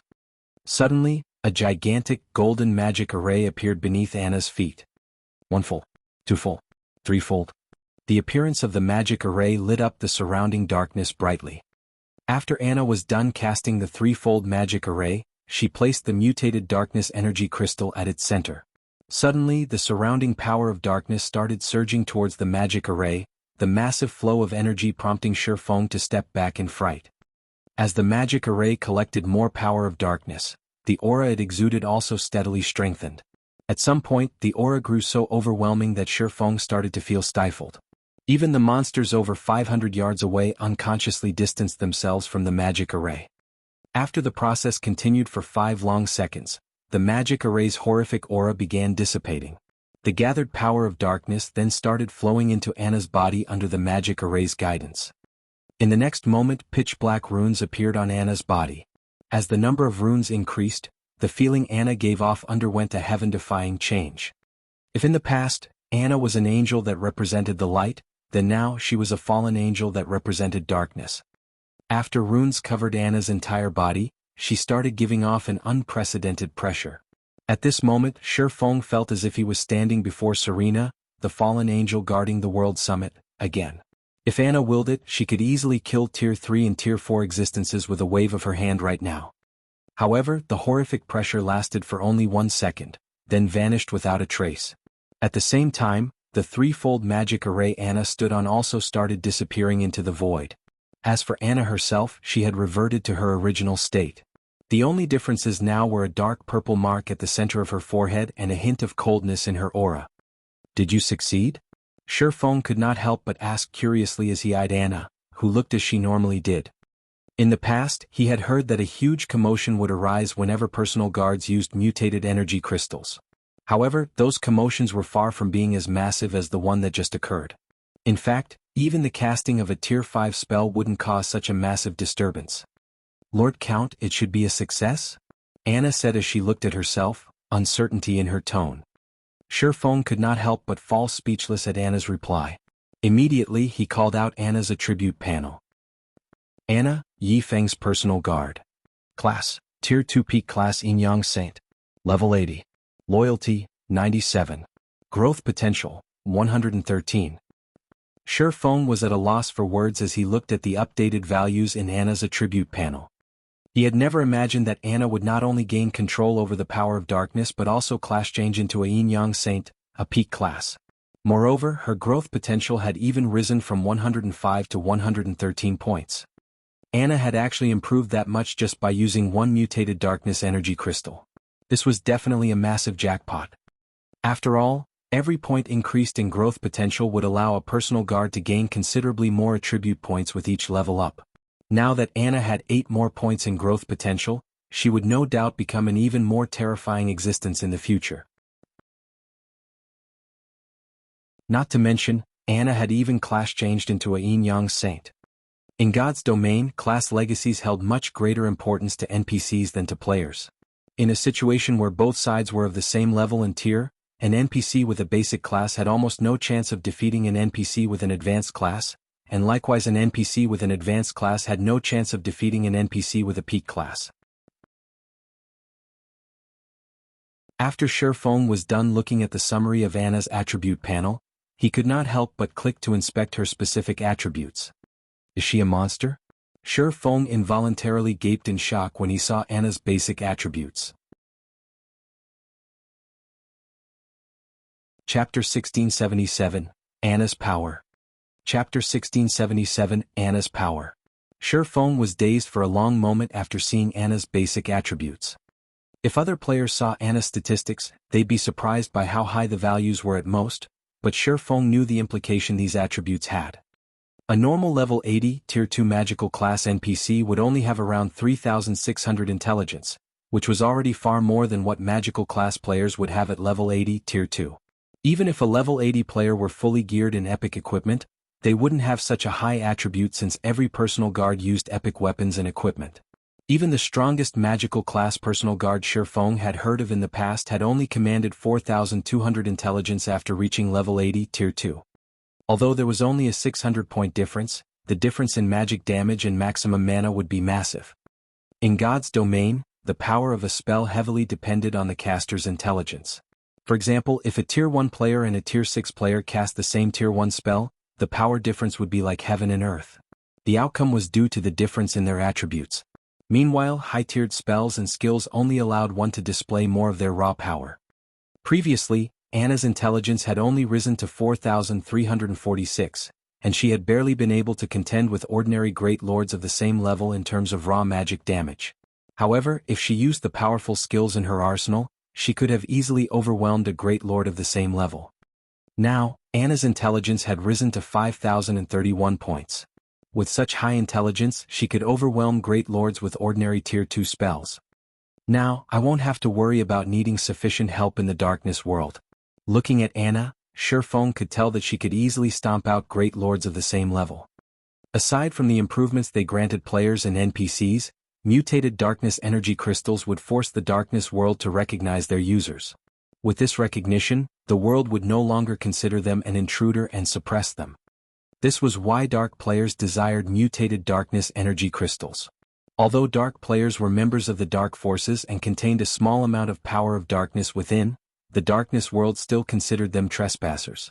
The world would still suppress them, although the suppression wouldn't be as severe due to the power of darkness they contained. However, if they absorbed a mutated darkness energy crystal, they could proceed without any suppression. They could then explore the darkness world as if they were in their element.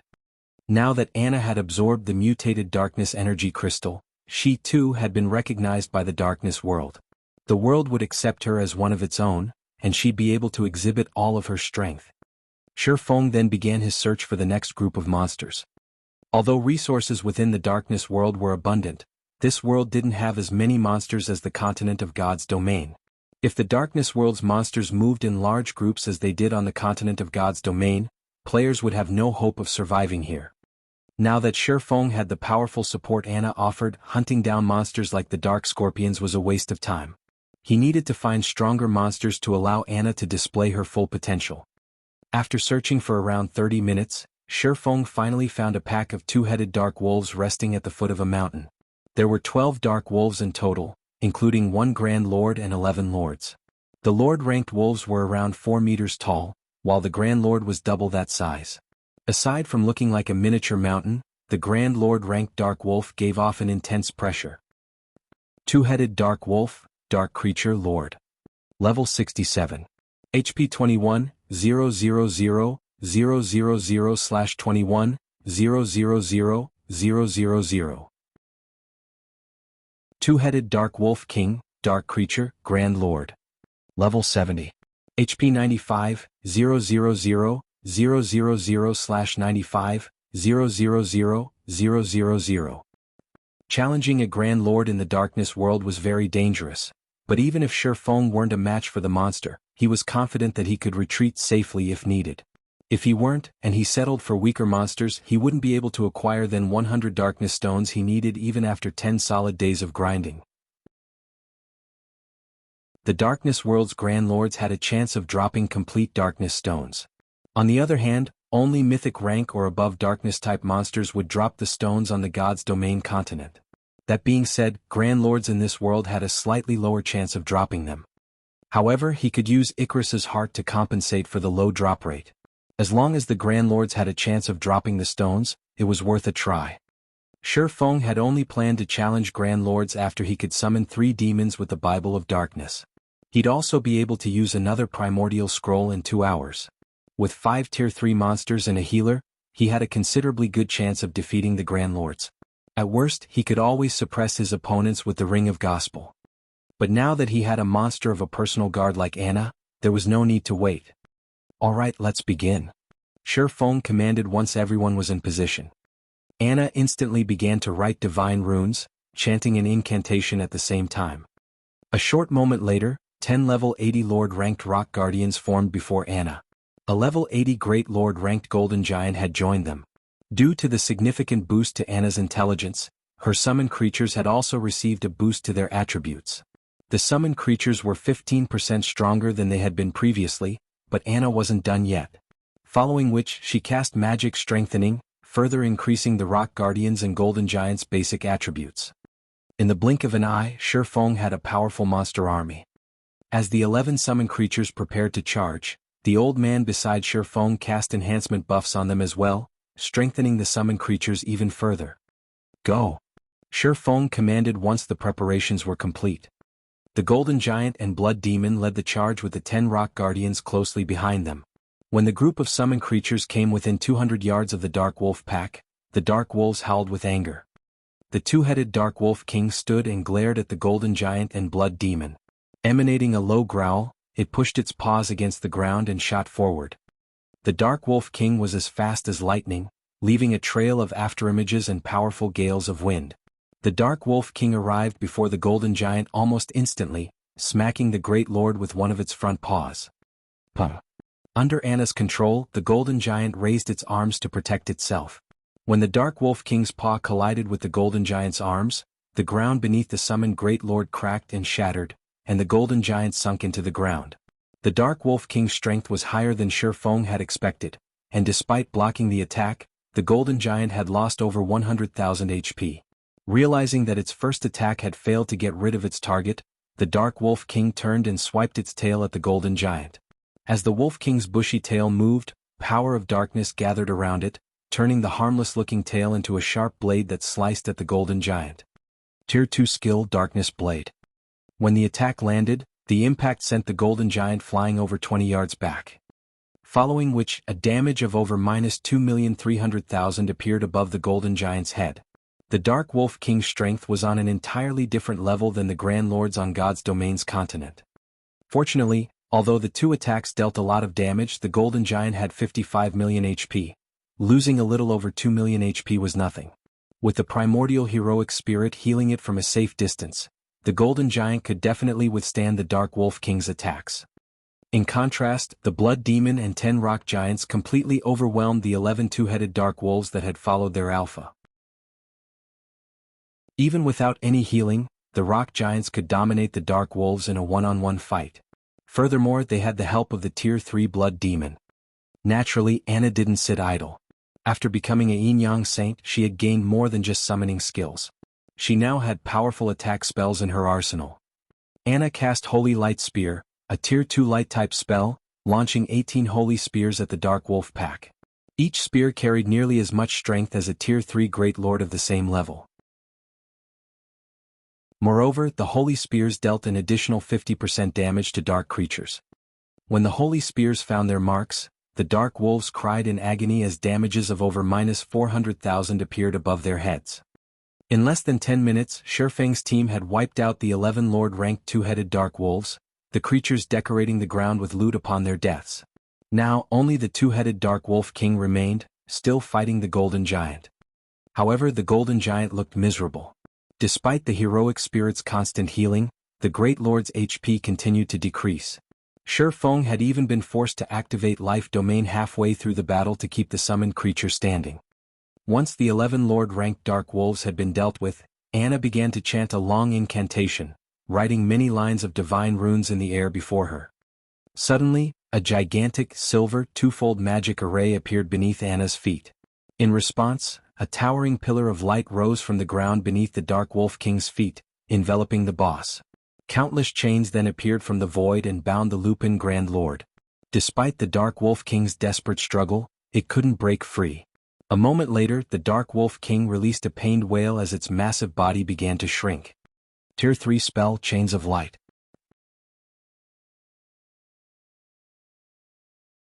Chapter 1678, Power to Transcend Tears.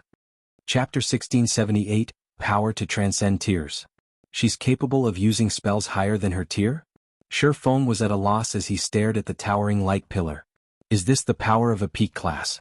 In God's domain, whether they be players, NPCs or monsters, all existences could generally only learn and use skills or spells at their tier or lower. The strongest skills and spells they could use were taboo skills and curses. Yet, Anna had just cast a bona fide Tier 3 spell despite only being Tier 2 herself. Shifeng had never heard of anything like this before. Of course, one reason for his ignorance was that he had only ever heard of personal guards obtaining advanced classes. Even after 10 years in God's domain, he had never heard of a personal guard acquiring a peak class as Anna had. Due to the effects of Chains of Light, the two-headed Dark Wolf King, which had been over 9 meters tall, had shrunk to 6 meters in height. The chains around its form also greatly limited its movement. This allowed the Golden Giant to block every one of the Grand Lord's attacks. Now, the Golden Giant only lost around 80,000 HP after it received one of the Dark Wolf King's attacks. It was clear that the Dark Wolf King's strength had decreased considerably. After the decrease, it was only as powerful as an ordinary Grand Lord on the continent of God's domain. The heroic spirit's healing was now more than enough to keep the Golden Giant alive. After Anna had cast Chains of Light, she proceeded to write another series of divine runes. Under Anna's control, the 10 rock guardians surrounded the Dark Wolf King. The rock giants then transformed into 10 stone pillars, and after Anna finished over 24 lines of divine runes, she lightly tapped the butt of her staff against the ground. Golden divine runes began to surface on the 10 stone pillars, releasing arcs of golden electricity that lined the pillars and created a magic barrier around the Dark Wolf King. The Dark Wolf King's basic attributes began to decrease rapidly. The Chains of Light had merely weakened the Dark Wolf King's strength and mobility, but the golden magic barrier suppressed all aspects of the boss. In the blink of an eye, the Dark Wolf King's maximum HP had fallen by 30%. This magic barrier could even rival a top-tier intermediate magic array. After seeing this, Shifeng finally understood why there was such a huge difference between the strength of NPC's classes. It wasn't just a matter of higher basic attributes, but a matter of superior spells and skills. Even without the Blood Demon and Heroic Spirit, Shifeng was confident he could defeat a level 70 Grand Lord with Anna's help alone. If the party had a strong healer, Anna could even whittle down the Dark Wolf King without too much exertion.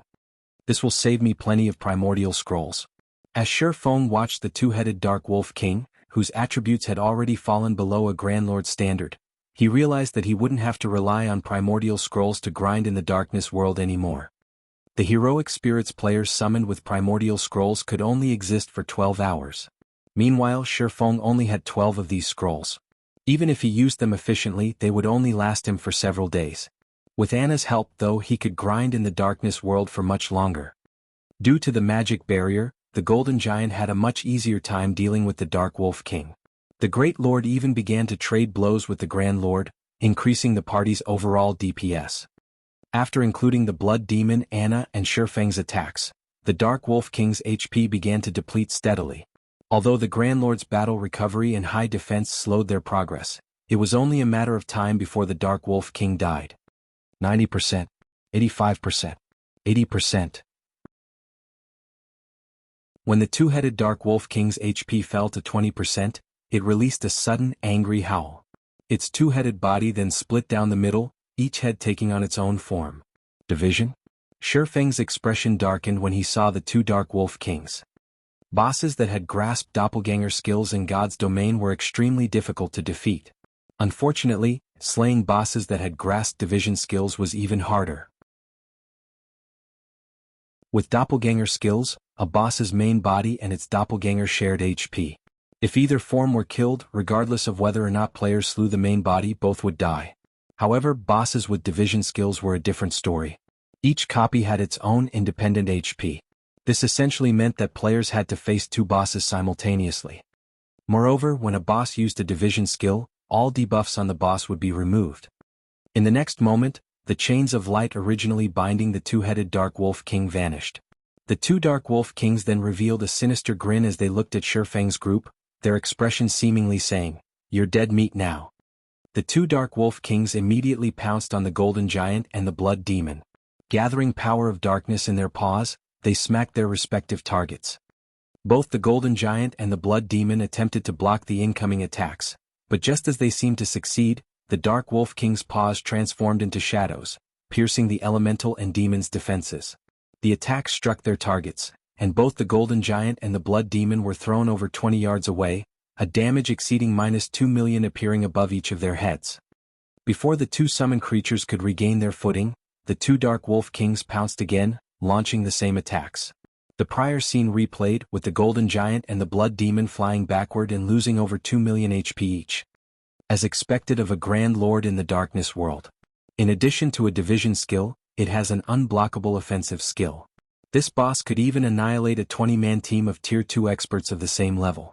Despite realizing the seriousness of the summoned creature situation, Shifeng remained unfazed. Instead, he calmly told Anna, "Let's see what you've got." Nodding, Anna's aura abruptly changed. The dark purple mark on her forehead disappeared, transforming into runes that covered her body. After Anna obtained a peak class, she had learned 2 over-tier spells and 1 epic-ranked skill. Although she had displayed the Tier 3 spell, Chains of Light, she had yet to reveal her other over-tier spell and epic skill. The move Anna had just used was none other than the epic skill Yin-Yang Power. Not only did Anna's basic attributes soar under the skill's power, but the strength of her light and darkness type skills and spells would also rise by 1 tier, to a maximum of Tier 4. This was the Berserk skill unique to peak legacies. Anna's Tier 2 spells and skills already had the power to rival Tier 3 attacks, but now her attacks were even more powerful than a Grand Lord's of the same level. Furthermore, while Yin-Yang Power was in effect, all of her spells and skills would increase by 1 tier. It was by no means an exaggeration to consider Anna a level 80 Tier 3 NPC. Anna proceeded to cast the Tier 2 spell Holy Light Spear once more, but unlike her previous use, the number of holy spears she summoned had doubled to 36. Moreover, each spear carried more power than before. Under Anna's control, the holy spears transformed into streaks of white light that bombarded the two Dark Wolf Kings. While the two Dark Wolf Kings happily bullied the Golden Giant and Blood Demon, the holy spears appeared before them. Even with the Dark Wolf King's incredible reaction speeds, they only blocked half of the incoming spears, the rest of the shining weapons found their marks. When the holy spears met the Dark Wolf King's tough fur, the two Grand Lords howled in pain. Each spear dealt over -600,000 damage. By the time the two Dark Wolf Kings had recovered from the holy spear's bombardment, Anna had finished casting the Tier 2 spell, Feathers of Light. Suddenly, countless white, immaculate feathers descended from the sky, decorating the area around the two Grand Lords. Anna, who stood outside of the rock giant's magic barrier, grabbed at a feather that had fallen before her. She then gave the feather a gentle pinch. Boom. The hundreds of immaculate feathers surrounding the two Dark Wolf Kings began to explode, one after another. Although each feather's explosion was not particularly powerful and only devoured a few tens of thousands of the Grand Lord's HPs, the total accumulated damage was frightening. After a short moment, the two Dark Wolf Kings, who had only held on by a small amount of HP, fell to Anna's spell. Anna had killed the two Dark Wolf Kings so quickly that Shifeng hadn't even had enough time to use Divine Providence and land the finishing blow.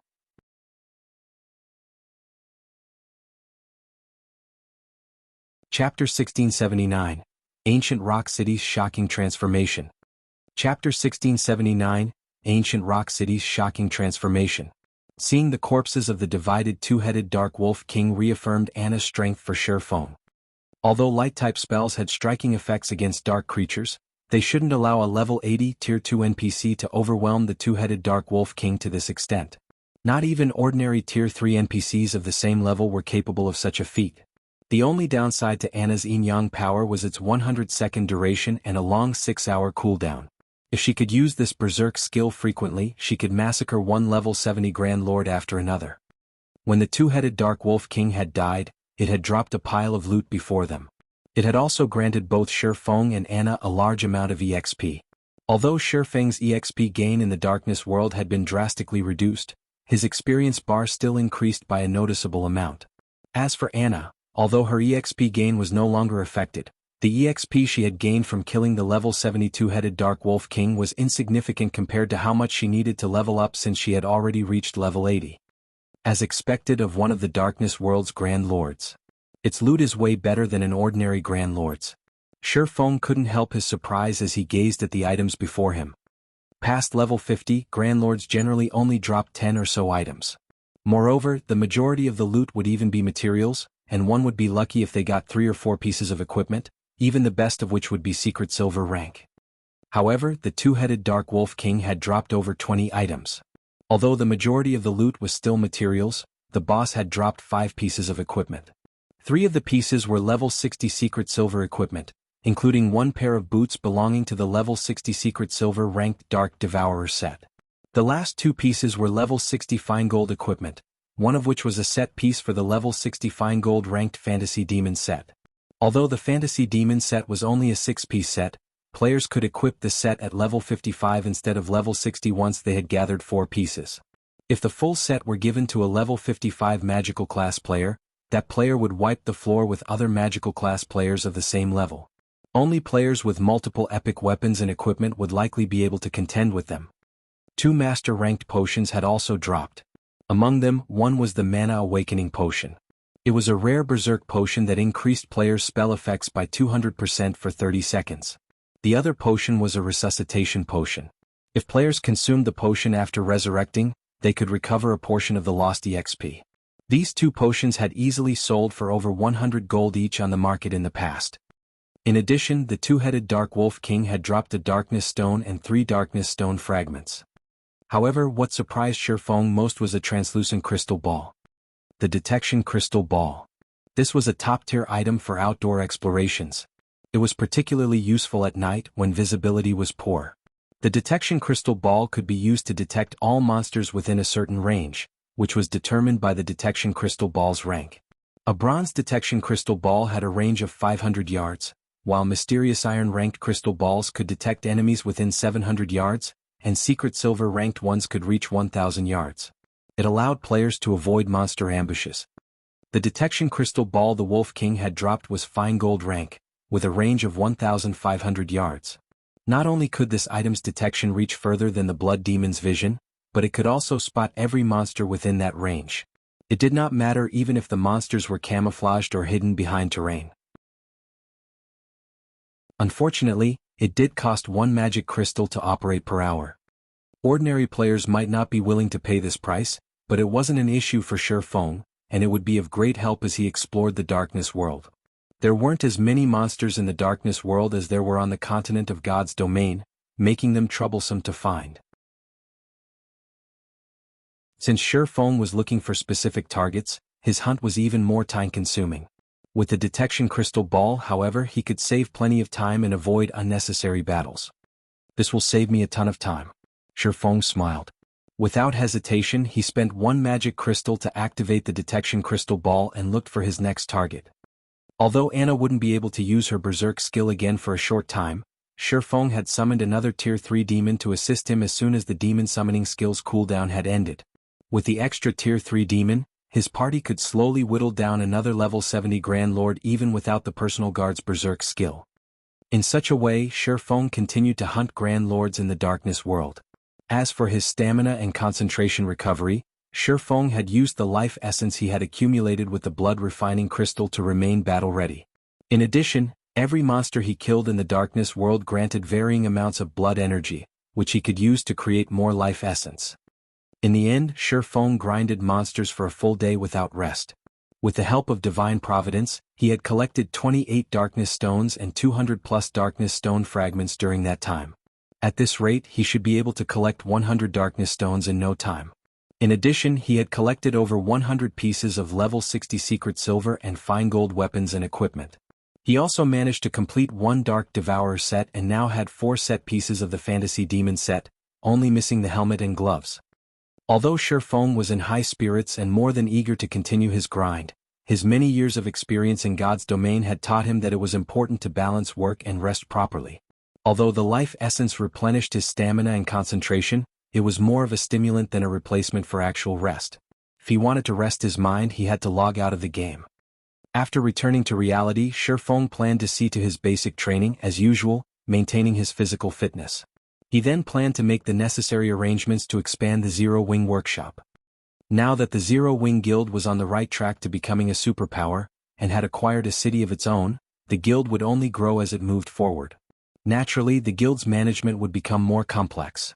He needed more personnel to manage Zero Wing, and so, he needed to expand his workshop and recruit more internal members. But before Shi Feng could leave his room, the quantum watch on his wrist, which was connected to his virtual gaming cabin, rang. The display on his watch showed that the caller was Aqua Rose. "Guild leader, I finally got through to you," Aqua Rose said as soon as the call connected, sounding a little rushed. "Has something happened to the guild?" Shi Feng asked curiously. "Something big has happened," Aqua Rose stated. "While you were grinding in the darkness world, Heaven's Burial has been trying desperately to fend off the various superpowers surrounding it. It has even mobilized countless evil demons and evil beasts. But midway through the siege, one of the superpowers mobilized powerful siege weapons and a large number of NPC mercenaries. The battle continued for several more hours, and after suffering immense casualties, the various superpowers finally broke past Ancient Rock City's walls and charged into the City Lord's mansion. So, Ancient Rock City has been taken? Shi Feng could not help but smile. He had destroyed Ancient Rock City's defensive magic arrays precisely so that he could cut off one of Heaven's Burial's revenue sources. If another power claimed Ancient Rock City, it was definitely worth celebrating for Zero Wing. "No," Aqua Rose said, shaking her head. "No? Haven't they broken into the City Lord's mansion? With the various superpower strength, they should have no issues getting to the City Lord's tablet even if there are evil demons in the building." Aqua Rose's reply left Shi Feng slightly confused. The various superpowers were recognized as such due to the large number of experts they employed. While Refinement Realm experts couldn't do much in a war involving tens of thousands of players, they could exhibit tremendous combat power in compact fights with a limited number of opponents. Even if level 100 NPC soldiers were stationed inside the City Lord's mansion, those NPCs wouldn't be able to stop every Refinement Realm expert from reaching the City Lord's tablet. The various superpowers have stormed the City Lord's mansion, but some Tier 4 NPC appeared suddenly and transformed Ancient Rock City into an evil demon nest. Not only has the city become a forbidden land for players, but the evil beasts and demons are also expanding their influence and capturing areas around ancient Rock City. More evil demons and evil beasts are joining the force by the minute. Just some time ago, we received a report stating that the other guild's towns in the Orc Empire have fallen to these evil demons. According to our scouts, the evil demon army is spreading towards Starmoon Kingdom's borders. By the looks of it, Zero Wing City is the army's target.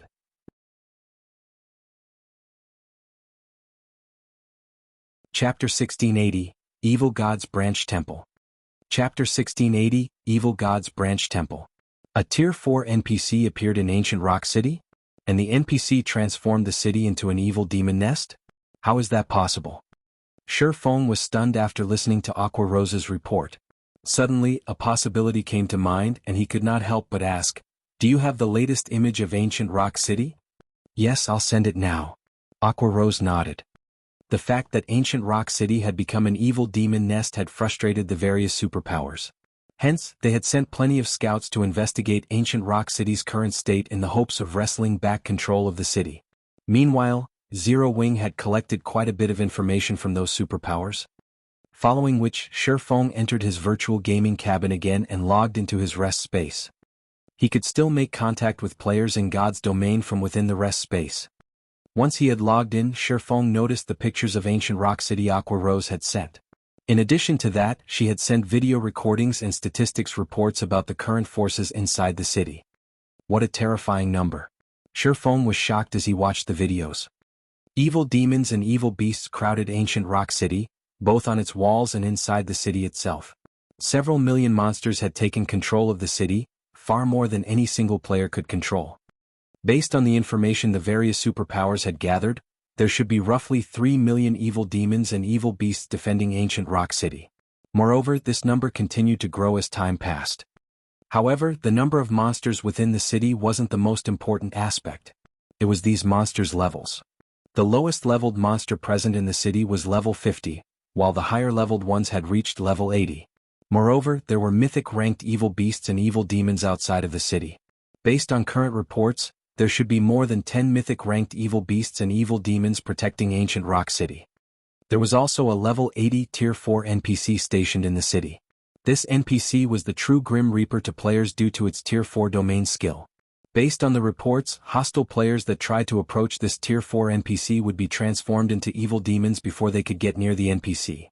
Sure enough, Shi Feng frowned as he gazed at the towering temple in the heart of ancient Rock City. They sure are ruthless.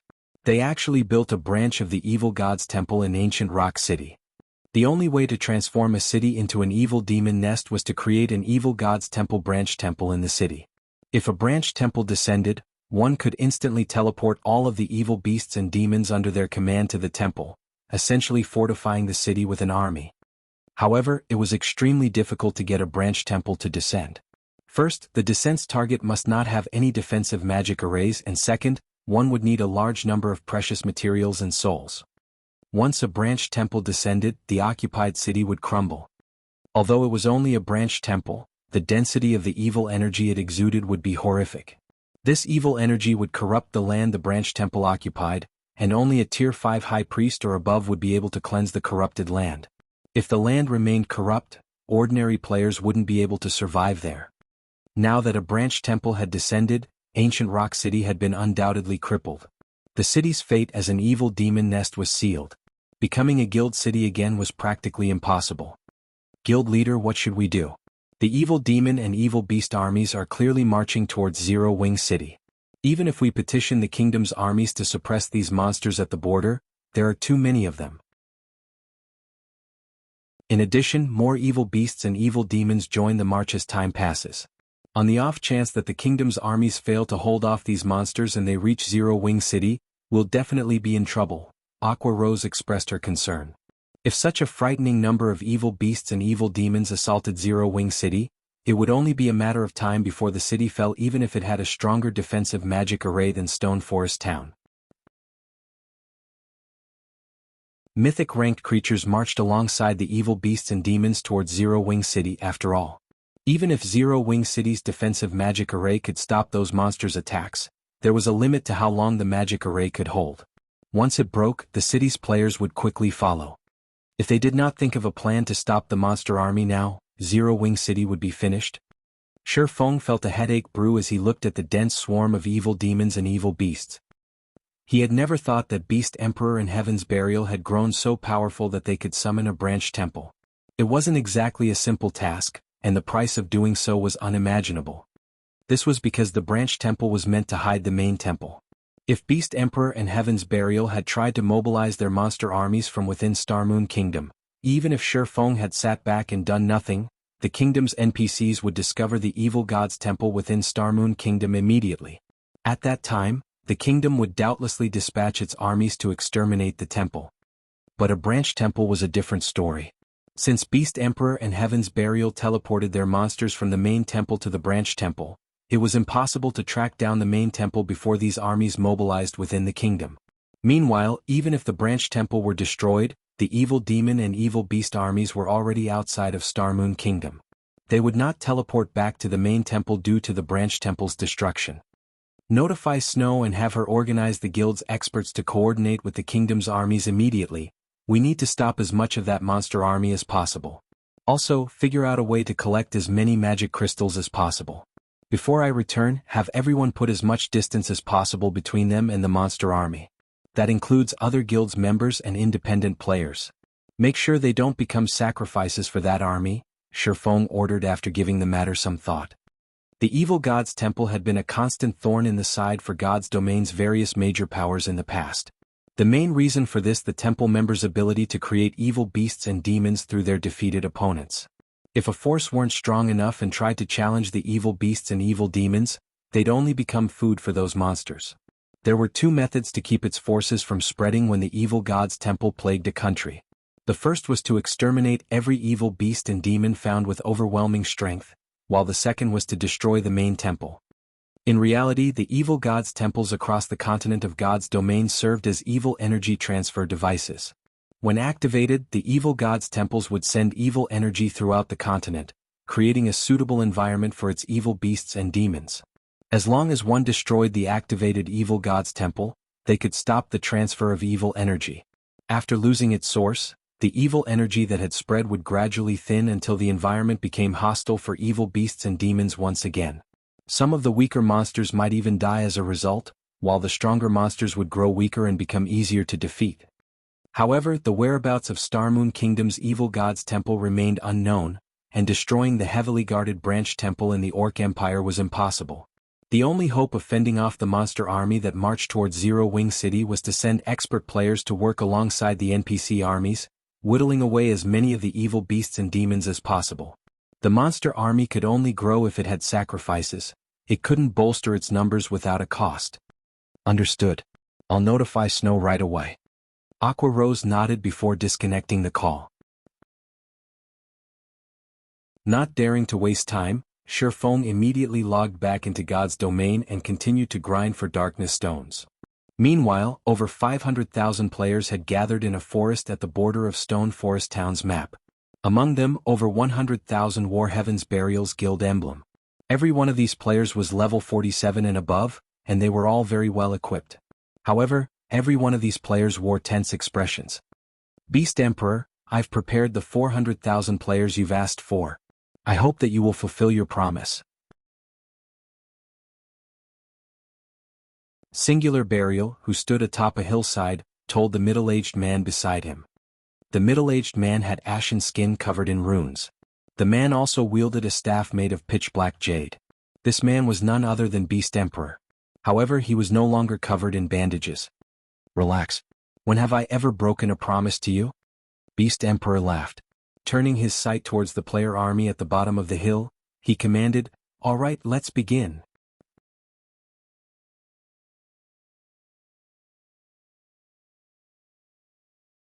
Chapter 1681, Brute Force. Chapter 1681 Brute Force. After Beast Emperor finished speaking, he immediately began writing divine runes and chanting an incantation. Suddenly, a gigantic magic array formed beneath Beast Emperor's feet and continuously expanded outward. Only after reaching a radius of 500 yards did it stop growing. The magic array then conducted a massive amount of mana that no single player would be capable of. When the magic array was complete, Beast Emperor stabbed the black jade staff in his hand into the center of the magic array, letting it serve as the magic array's core. Have them enter the magic array one by one. Make sure not to enter it too quickly. If they're too quick, the magic array won't be able to absorb their immortal souls, and they will end up hurt for nothing, Beast Emperor said as he looked at Singular Burial. Also during this period, no harm must come to the magic array's core. Otherwise, everything will be for naught. Rest assured. I've summoned plenty of my guild's experts here. There's even an army of 100,000 elites spread across the surrounding area. Even if someone tries to launch an ambush, I still have a defensive magic array I can activate to hold them back, Singular Burial said, nodding. His gaze then shifted toward the general direction of Stone Forest Town, a cold glint flashing in his eyes as he swore, "Black Flame, just you wait. Since you dared to destroy my ancient rock city, I will definitely let you personally witness the destruction of the guild you created." Due to the various superpowers' successful invasion of ancient rock city, he had no choice but to turn the city into a nest for evil demons. The loss of this massive source of income had a considerable impact on Heaven's Burial's development. In fact, some of the major corporations supporting Heaven's Burial had already withdrawn their funds, instantly shattering Singular Burial's dream of making the guild a superpower. As for the remaining corporations backing Heaven's Burial, they were staying only because they believed in Lei Jingyang's and his own abilities. If not for the two of them, these major corporations would have drastically reduced the funding they provided Heaven's Burial. Hence, it was definitely not an exaggeration to say that the hatred he felt for Zero Wing could blot out the sky. Originally, the plan was to take action against Zero Wing. However, after the battle at Ancient Rock City, Singular Burial changed his mind. He also wanted Zero Wing's members to have a taste of getting whittled down and destroyed bit by bit. First, he would take away Stone Forest Town. Next, he would deal with Zero Wing City. With these two places gone, Zero Wing would lose two of its most important sources of income. If that happened, it was only a matter of time before Zero Wing crumbled.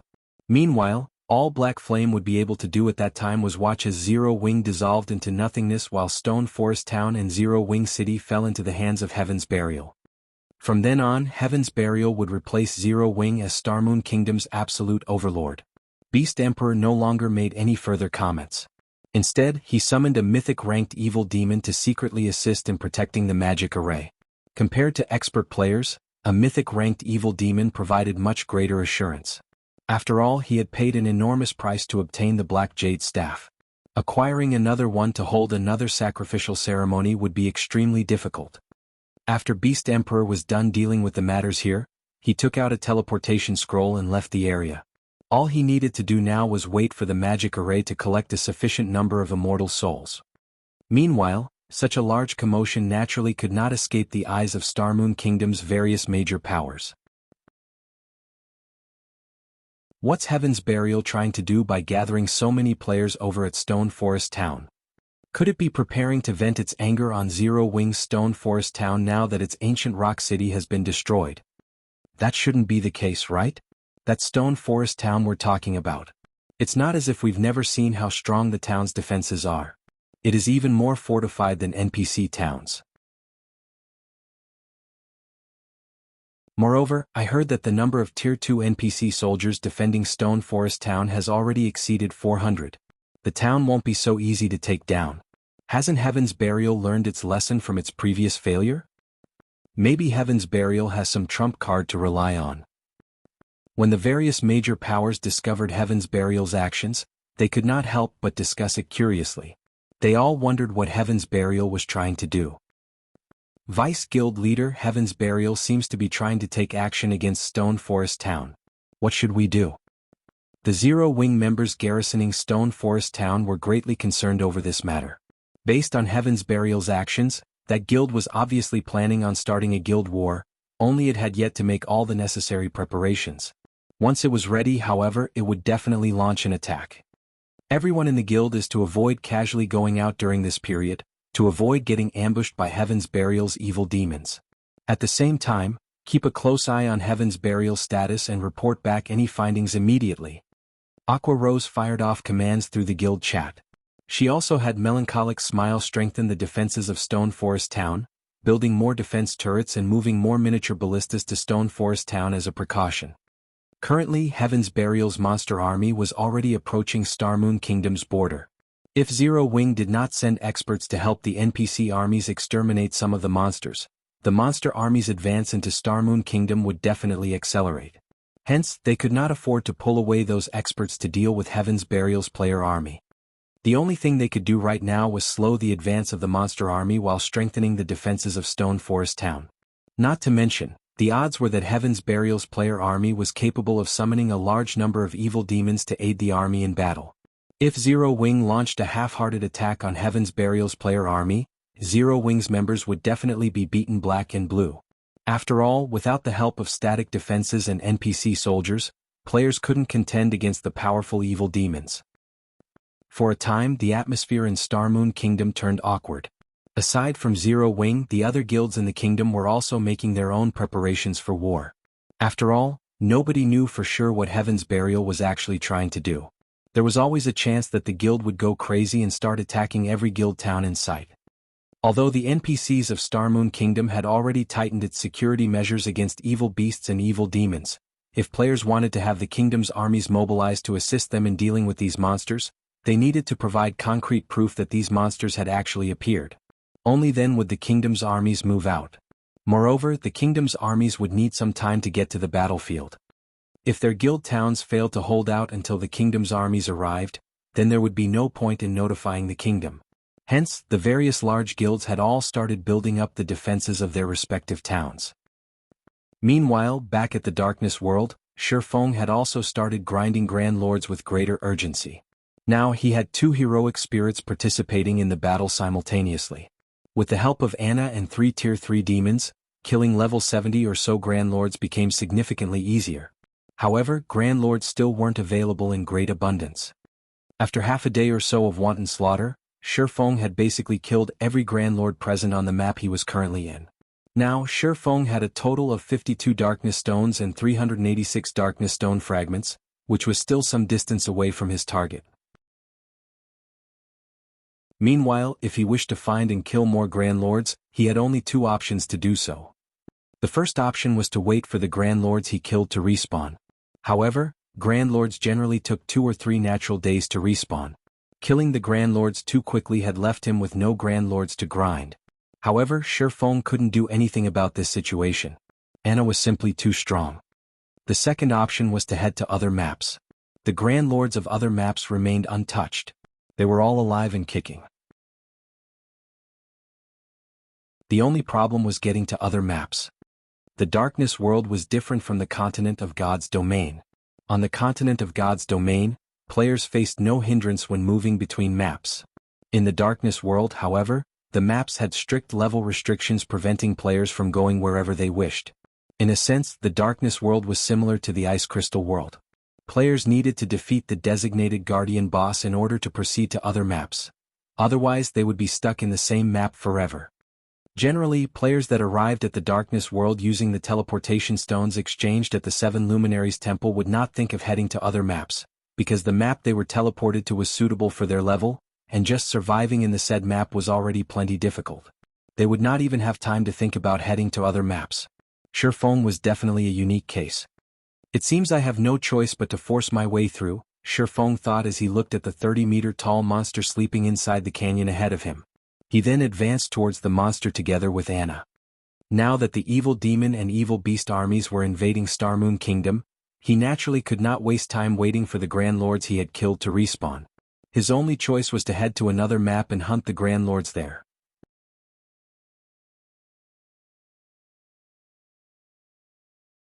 Chapter 1682, High Demon. Chapter 1682, High Demon. Inside the quiet canyon, when Shifeng got within 1,000 yards of the next map, he suddenly felt a powerful pressure washing over him. The pressure he felt now was completely different from what he experienced from the monsters he encountered before. In other words, there was a qualitative change to the pressure he felt. Currently, Shifeng had already reached Tier 2, yet the pressure still made him extremely uncomfortable. His body felt as if it was fully submerged in a pool of water. The pressure is so strong despite the 1,000 yards separating us? Shifeng stared at the massive figure displayed on his detection crystal ball in disbelief. The crystal ball showed a humanoid figure with the head of a goat sprawled across the ground before the canyon's exit. The figure also had a massive serpent for a tail and the bat-like wings commonly seen on demons. As the figure exhaled, flames surged out of its nostrils and scorched the ground before it. What? A high demon? Shifeng was dumbfounded as he looked at this figure. There were many demonic creatures in God's domain. Aside from having a difference in strength, these demonic creatures were also distinguished by lineage. In fact, the hierarchy among demons was largely determined based on lineage. Demons with noble lineages ruled over demons with ordinary lineages. Naturally, the nobler the lineage a demon possessed, the greater their potential for growth. In God's domain, most demons at the Demon King standard were high demons. It was very difficult for a demon with an ordinary lineage to grow into a Tier 5 Demon King, much less a Tier 6 Demon God. Demons with noble lineages were known as high demons. In terms of life rating, they were superior to even archaic species. At the same tier, only dragons or ferocious beasts would be capable of suppressing high demons. Needless to say, the ordinary demons Shifeng summoned were no match for high demons. Nevertheless, the guardian boss stationed at the entrance to the next map was actually a high demon. Due to the extreme distance, the detection crystal ball couldn't detect the statistics of the high demon. However, when Shifeng arrived within 600 yards of the high demon, its statistics entered his eyes. Baphomet, High Demon, Grand Lord. Level 73. HP 120, 000, 000/120, 000, 000. A level 73 Grand Lord? Shifeng fell into deep thought as he looked at Baphomet's statistics. Compared to an archaic species of the same level, a high demon had much less HP. Even so, 120 million HP was still a horrifying amount for him to deal with. Just Baphomet's battle recovery alone allowed it to recover 1,200,000 HP every 5 seconds. If his DPS was lower than 240,000, Baphomet would be an invincible existence to him. The only stroke of luck was that Baphomet was a demon. So long as his opponent was a demon, the Bible of Darkness would be able to suppress it. Although he couldn't use the Bible of Darkness to turn Baphomet into his subordinate, he could greatly suppress the high demon's basic attributes. Moreover, this suppression was absolute. Its effects would not weaken in the slightest, unlike how magic arrays and the like did when the target monster was too strong. All the same, a high demon was still a high demon. Baphomet wasn't just strong in terms of basic attributes. The skills, spells, and combat standard it possessed were beyond those of an ordinary demon. I can only give it a try. Gritting his teeth, Shifeng took out another primordial scroll from his bag and summoned a third primordial heroic spirit. Although Zero Wing City's defenses were far superior to an ordinary guild city's, the current situation was unlike before. The quantity and quality of the evil beasts and evil demons surging into Starmoon Kingdom were extraordinary. If the monsters broke through the defensive network of the kingdom's army and reached Zero Wing City, Shifeng was unsure whether Zero Wing City could hold its ground against them. If he could secure the Lost Town before this happened, the numerous mana weapons stored inside the Lost Town would undoubtedly raise Zero Wing's strength by a significant margin. At that time, the chances of defending Zero Wing City would also improve significantly. Looking at Baphomet, Shifeng did not hurry to have his 3 demons charge at the high demon. Instead, he waited out the cooldown of Anna's skills. Afterward, he had the 3 heroic spirits cast one buff after another on everyone in the group, causing their basic attributes to skyrocket, particularly those of the level 80 Golden Giant, which already possessed immense strength. After being buffed up by the 3 heroic spirits, its strength was already close to rivaling a Grand Lord's of the same level. Following which, Shifeng gave the command to attack. Taking the lead, the Golden Giant and 3 Tier 3 demons charged forward, the 10 Rock Guardians following closely after them. If a player were to witness this scene, they would definitely turn around and flee. However, Baphomet simply yawned, paying no heed whatsoever to the approaching enemies. Only when the Golden Giant and 3 demons arrived within 200 yards of Baphomet did the High Demon look at the Golden Giant. Suddenly, as if they had just stepped into a muddy swamp, the Golden Giant, demons and Rock Guardians' speed decreased abruptly. Moreover, their movement speed wasn't the only thing reduced, even their reaction speeds turned sluggish. Following which, Baphomet stomped on the ground and disappeared from where it stood. When Baphomet reappeared, it had moved over 50 yards from its original position. The High Demon was practically faster than even an ordinary mythic monster. Before the Golden Giant could react, Baphomet already stood before it, the high demon looking no different from a child compared to the golden giant. After appearing before the golden giant, Baphomet waved its hand lightly as if it were sweeping away dust. In the next moment, the golden giant and the demons and rock guardians standing beside and behind the golden giant were all sent flying over 20 yards back, damages appearing above the summoned creatures' heads. Among the group, the golden giant, which possessed the highest defense, lost over 700,000 HP, whereas the Lord-ranked rock guardians lost over 1 million HP each. Sure enough, it's very strong. Shifeng was deeply shocked by the strength Baphomet displayed. Baphomet was much more powerful than any of the Grand Lord-ranked archaic species he had gone up against before. Moreover, based on the performance Baphomet just displayed, Shifeng could tell that the High Demon's combat standard should be at the 6th floor Trial Tower standard. With the High Demon's mythical speed, even a 100-man team of Tier 2 experts would be like fish on a chopping board if it went up against Baphomet. Afterward, a series of exchanges took place between both sides. Unfortunately, although the Golden Giant and 3 demons retaliated, they only managed to land a few spells on Baphomet. Relying on its mythical speed, the High Demon easily dodged every normal attack sent at it. In contrast, despite being healed by Tier 3 heroic spirits, the Golden Giant and demons still continually lost HP. Although the Golden Giant and demons tried blocking and dodging Baphomet's attacks, their weakened reaction speeds prevented them from doing so. However, as Baphomet paid attention only to the Golden Giant and Tier 3 demons, Shifeng was able to get within 100 yards of the High Demon unnoticed and immediately activated Demon Ruler. Suddenly, a ripple of power left the Bible of Darkness Shifeng held. Baphomet's basic attributes promptly plummeted by 30%. The effect of Demon Ruler was remarkable. However, this was still not the end. Anna, who had long since completed her own preparations, had the rock giants form a magic array and suppressed Baphomet even more. However, the magic array was evidently inferior to Demon Ruler. In the end, Baphomet retained 60% of its original basic attributes, and it still suppressed the Golden Giant and Tier 3 demons. But instead of dodging all of the Golden Giant and demons' attacks, the High Demon was now forced to parry and block instead. Nevertheless, the Golden Giant failed to inflict any significant damage on Baphomet. Seeing this, Shifeng had no choice but to spend 5,000 magic crystals and activate the Ring of Gospel's World Projection. When World Projection descended on Baphomet, the High Demon's speed decreased once more. However, even after World Projection suppression took effect, Baphomet still retained 50% of its basic attributes and still overwhelmed the Golden Giant. How is it so powerful? Shifeng was next to speechless as he stared at Baphomet. If not for the Bible of Darkness's suppression, he would have long since turned around and fled by now. After thinking up to this point, he turned to look at Anna, a bitter smile on his face as he said, "It seems we can't hold back anything at all." Following which, he commanded Anna to use her other over-tier spell, which was also the strongest spell Anna currently possessed. Tier 3 Curse Yin-Yang Judgment. Yin-Yang Judgment's cooldown was 1 natural day. Unless absolutely necessary, Shifeng did not wish to use the curse at all. However, if he did not use it now, it was only a matter of time before Baphomet defeated his team. After all, World Projection had a short duration of only 10 minutes, each use costing him 5,000 magic crystals. He did not have enough magic crystals to fight a protracted battle with the High Demon.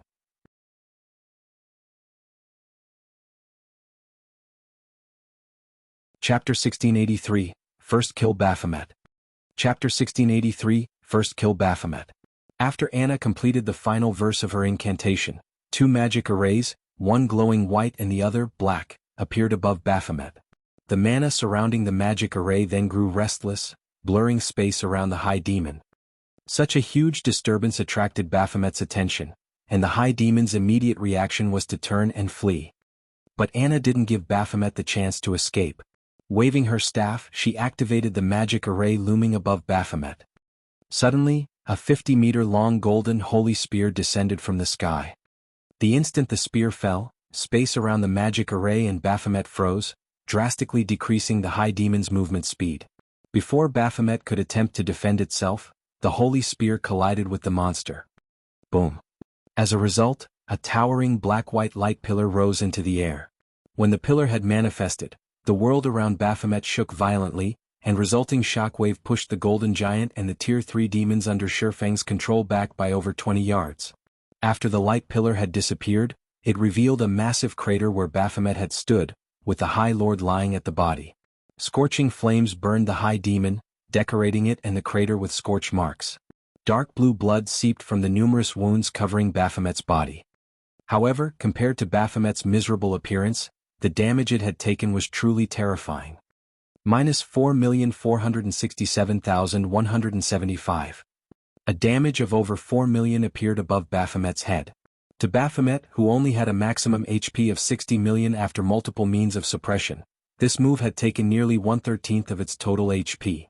The might of Yin-Yang judgment completely exceeded Shifeng's expectations. Moreover, Baphomet had been heavily injured when the Tier 3 curse had struck, significantly decreasing its combat power. With no intentions of letting Baphomet recover, Shifeng ordered all of the summoned creatures to use their strongest moves, holding nothing back. Following which, Tier 2 and Tier 3 skills and spells bombarded the High Demon, one after another. The injured Baphomet wasn't able to dodge any of the incoming attacks, and every skill and spell that had been sent slammed into the High Demon. Each attack dealt a minimum of -500,000 damage, depleting Baphomet's HP by a significant chunk. 80%, 75%, 70%. Although Baphomet eventually recovered from its mental shock and resumed its retaliation, the Golden Giant was more than enough to keep the High Demon busy with its weakened combat power. This prevented Baphomet from blocking Anna, the Tier 3 demons and heroic spirits' attacks. Of course, Shifeng didn't hold back either. After activating Heavenly Dragon's power, followed by Phantom Kill, he charged forward. 9 Dragon Slash. Shadow Blade. Lightning Flash. Purgatory Pentaslash. Thunder Flame Explosion.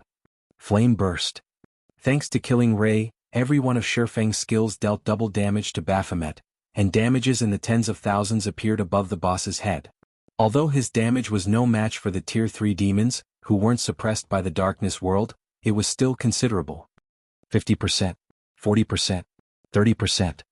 As time passed and Baphomet's HP continuously decreased, it continued to recover. Gradually, its reaction speed recovered, and eventually the level 80 Golden Giant wasn't able to keep up with its attacks. This forced the heroic spirits at the rear line to shift their focus from offense to healing. Once Baphomet's HP fell to 20%, the High Demon revealed a sinister grin. It began to swipe its claws at the air around it, sending powerful gales at Shifeng and his team. Before Shifeng and the others could launch another assault, Baphomet had finished chanting an incantation. The ground before the High Demon then cracked and shattered as towering, pitch-black flames spewed from the cracks. When the flames had dissipated, a crimson longsword engraved with pitch-black runes had taken their place. The moment the longsword appeared, Shifeng felt the surrounding power of darkness surge towards the weapon. The concentrated power of darkness became a black mist that circulated the crimson blade. Releasing the one-handed sword in its right hand, Baphomet grabbed the crimson longsword. The moment the High Demon touched the weapon, black flames danced along the sword's blade. Soulfire? Shifeng's expression darkened when he saw the flames.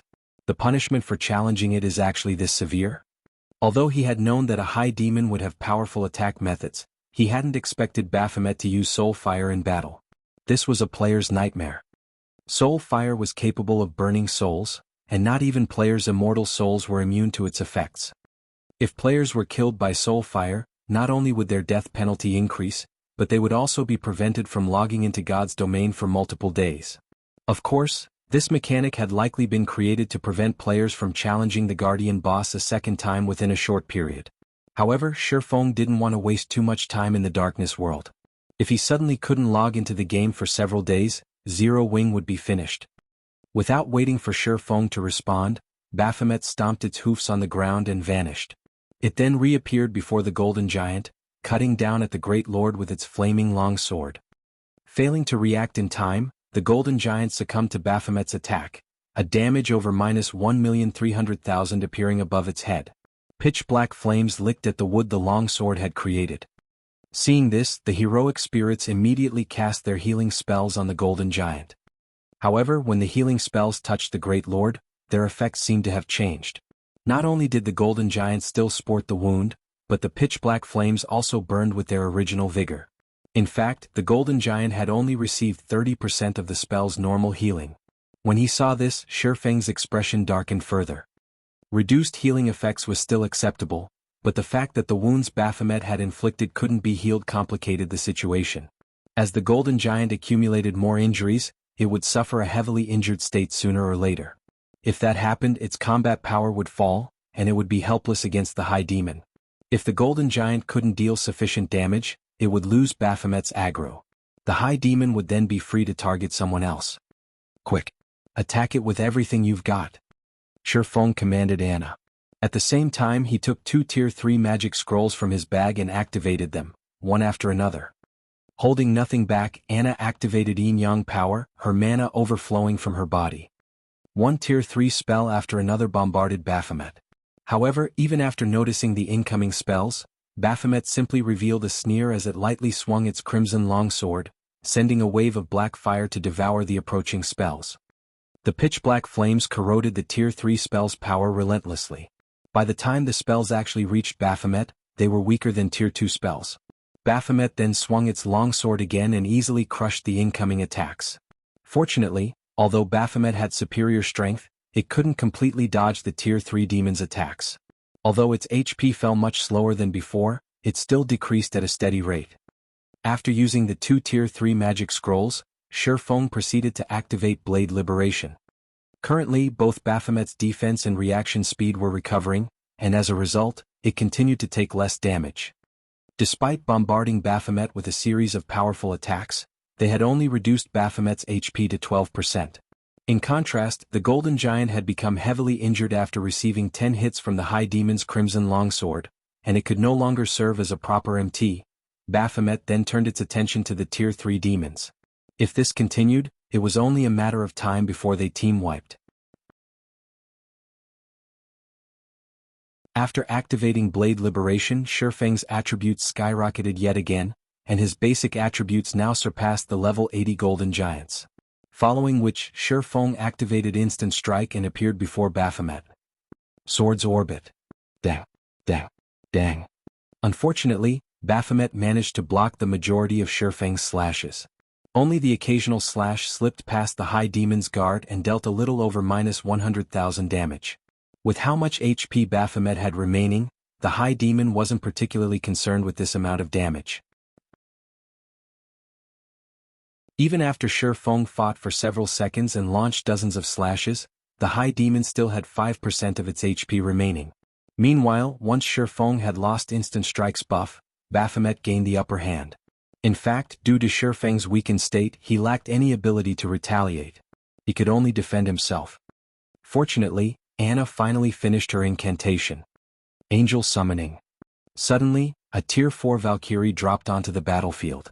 Taking a step forward, the Valkyrie instantly appeared before Baphomet and swung her holy spear. Despite being a High Demon, the impact still sent Baphomet flying back over 20 yards, robbing it of its defensive stance. Immediately, the Valkyrie threw her holy spear, which easily pierced through the defenseless High Demon and dealt over -4 million damage. In the blink of an eye, Baphomet's HP fell below 1 million. Taking advantage of this opportunity, Shifeng activated Divine Providence and pointed Killing Ray at Baphomet. Flame Domain. Lightning Edge. Under Shifeng's command, a raging inferno and countless sword lights devoured Baphomet. Damages of over -200,000 appeared above Baphomet's head, one after another, tearing what little remained of the High Demon's HP away. Baphomet then died and collapsed to the ground. Following which, Shifeng watched his experience bar increase rapidly. At the same time, the sound of a system notification reached his ears. System, congratulations. You have obtained the first kill on Baphomet, the guardian boss of Dark Sin Canyon. Rewards doubled. Acquired High Demon's Soul.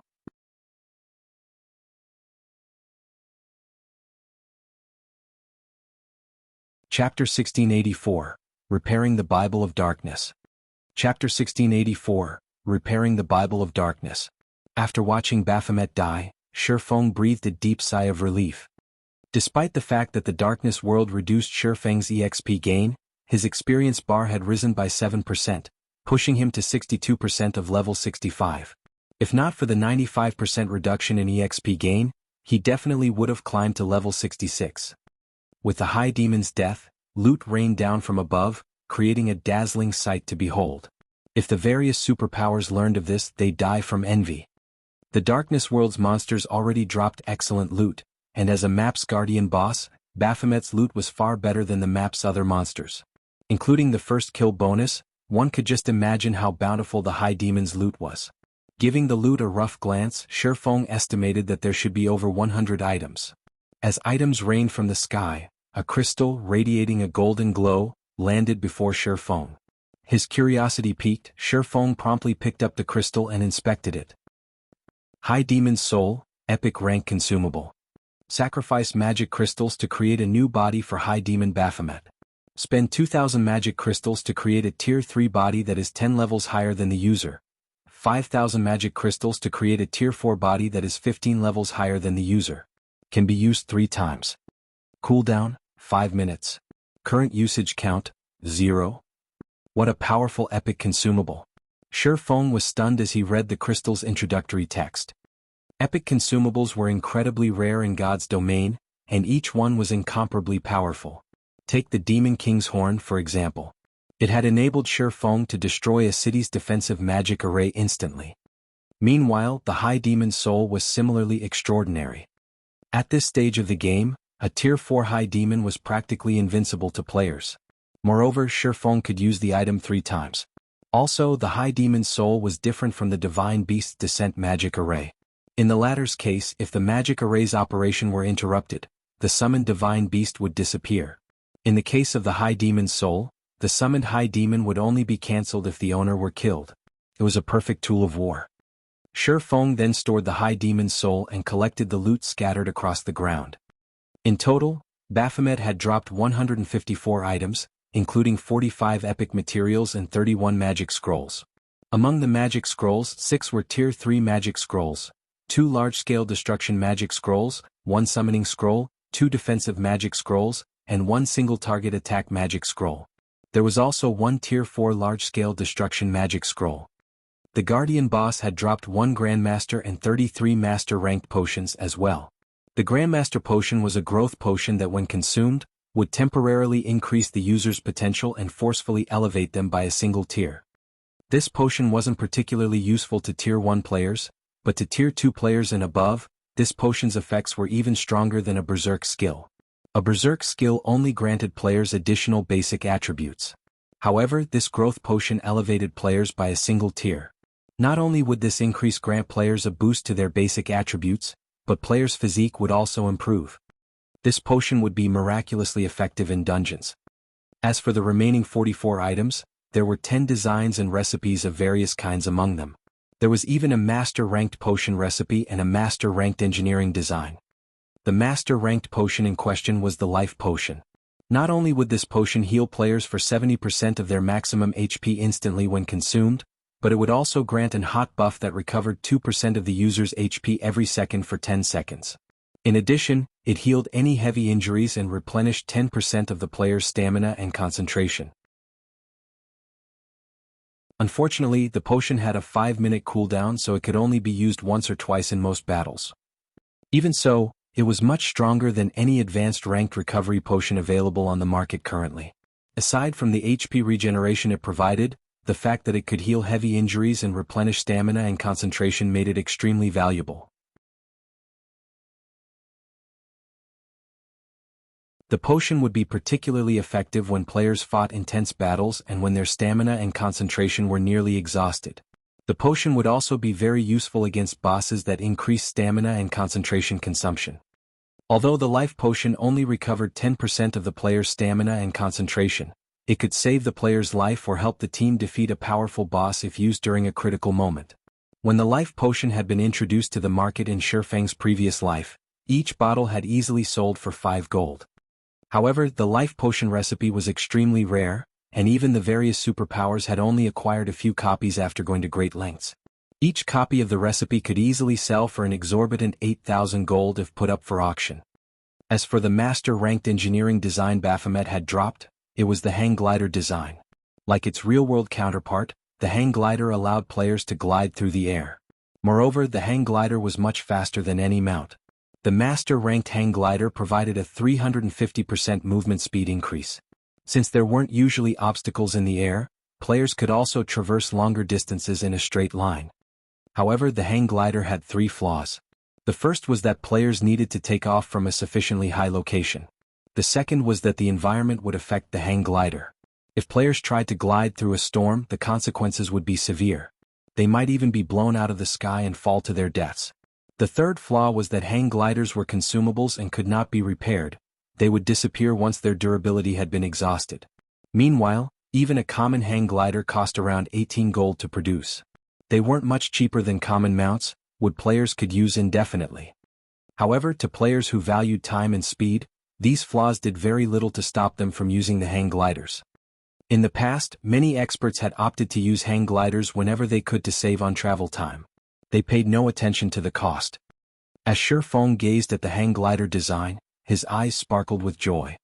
Since mounts weren't yet popular in God's domain, players' demand for hang gliders would be intense if he sold them. At this point, the various large guilds were starting to shift the focus of their development to neutral maps between kingdoms and empires after all. In a situation where no one had obtained a town-building order or town migration order, players were forced to walk to these neutral maps. In addition, neutral maps themselves were very large. Even with a mount, players would need a considerable amount of time to explore the map fully. However, players could save a lot of time if they had a hang glider. If the candlelight trading firm introduced the hang glider to the market now, it would definitely be well received. In addition, since Candlelight would have the monopoly over the hang gliders, it would make a fortune off of the transportation tool. The extra funds would help Zero Wing City's development tremendously. Meanwhile, among the other 8 recipes and designs Baphomet had dropped, there was also an advanced hang glider design. Although the advanced hang glider was inferior to the master hang glider, it still increased players' movement speed by 300%. It seems I'll have to find some time to grind hang glider recipes, Shifeng thought to himself. Although the master hang glider was super rare, the advanced version wasn't. Level 70 plus Grand Lords and above all had a chance of dropping the recipe. The field bosses of a few particular maps even higher drop rates. In the past, the various large guilds had generally opted to grind those field bosses to obtain more advanced hang glider recipes. Zero Wing's main force was already considerably strong. With the help of his Bible of Darkness, they could definitely grind for more advanced hang glider recipes. After storing the master hang glider design, Shifeng shifted his sight to a tattered page in his bag. The words on the page had long since become indiscernible. However, the page still radiated a faint trace of divine might. Moreover, the surrounding power of darkness gathered around the page when he pulled it from his bag. When Shifeng inspected this page, he became indescribably excited. This was because this page was actually part of the Bible of Darkness. Despite repairing the Bible of Darkness's core, it wasn't complete. The book was still missing pages. The page before him was none other than one of those missing pages. System, you have discovered a page of the Bible of Darkness. Do you wish to spend 500 magic crystals to assimilate this page with the Bible of Darkness and repair it? Repair. Shifeng chose to repair the Bible of Darkness without hesitation. You're tuning in to the Han Li's Wuxia Adventures YouTube channel. We're so grateful for your support, and don't forget to subscribe to join us on this incredible journey through captivating stories. Your generosity through donations truly makes a world of difference, as it's the primary source of revenue that allows me to expand and enhance this channel for you. Thank you from the bottom of my heart for being a part of this adventure.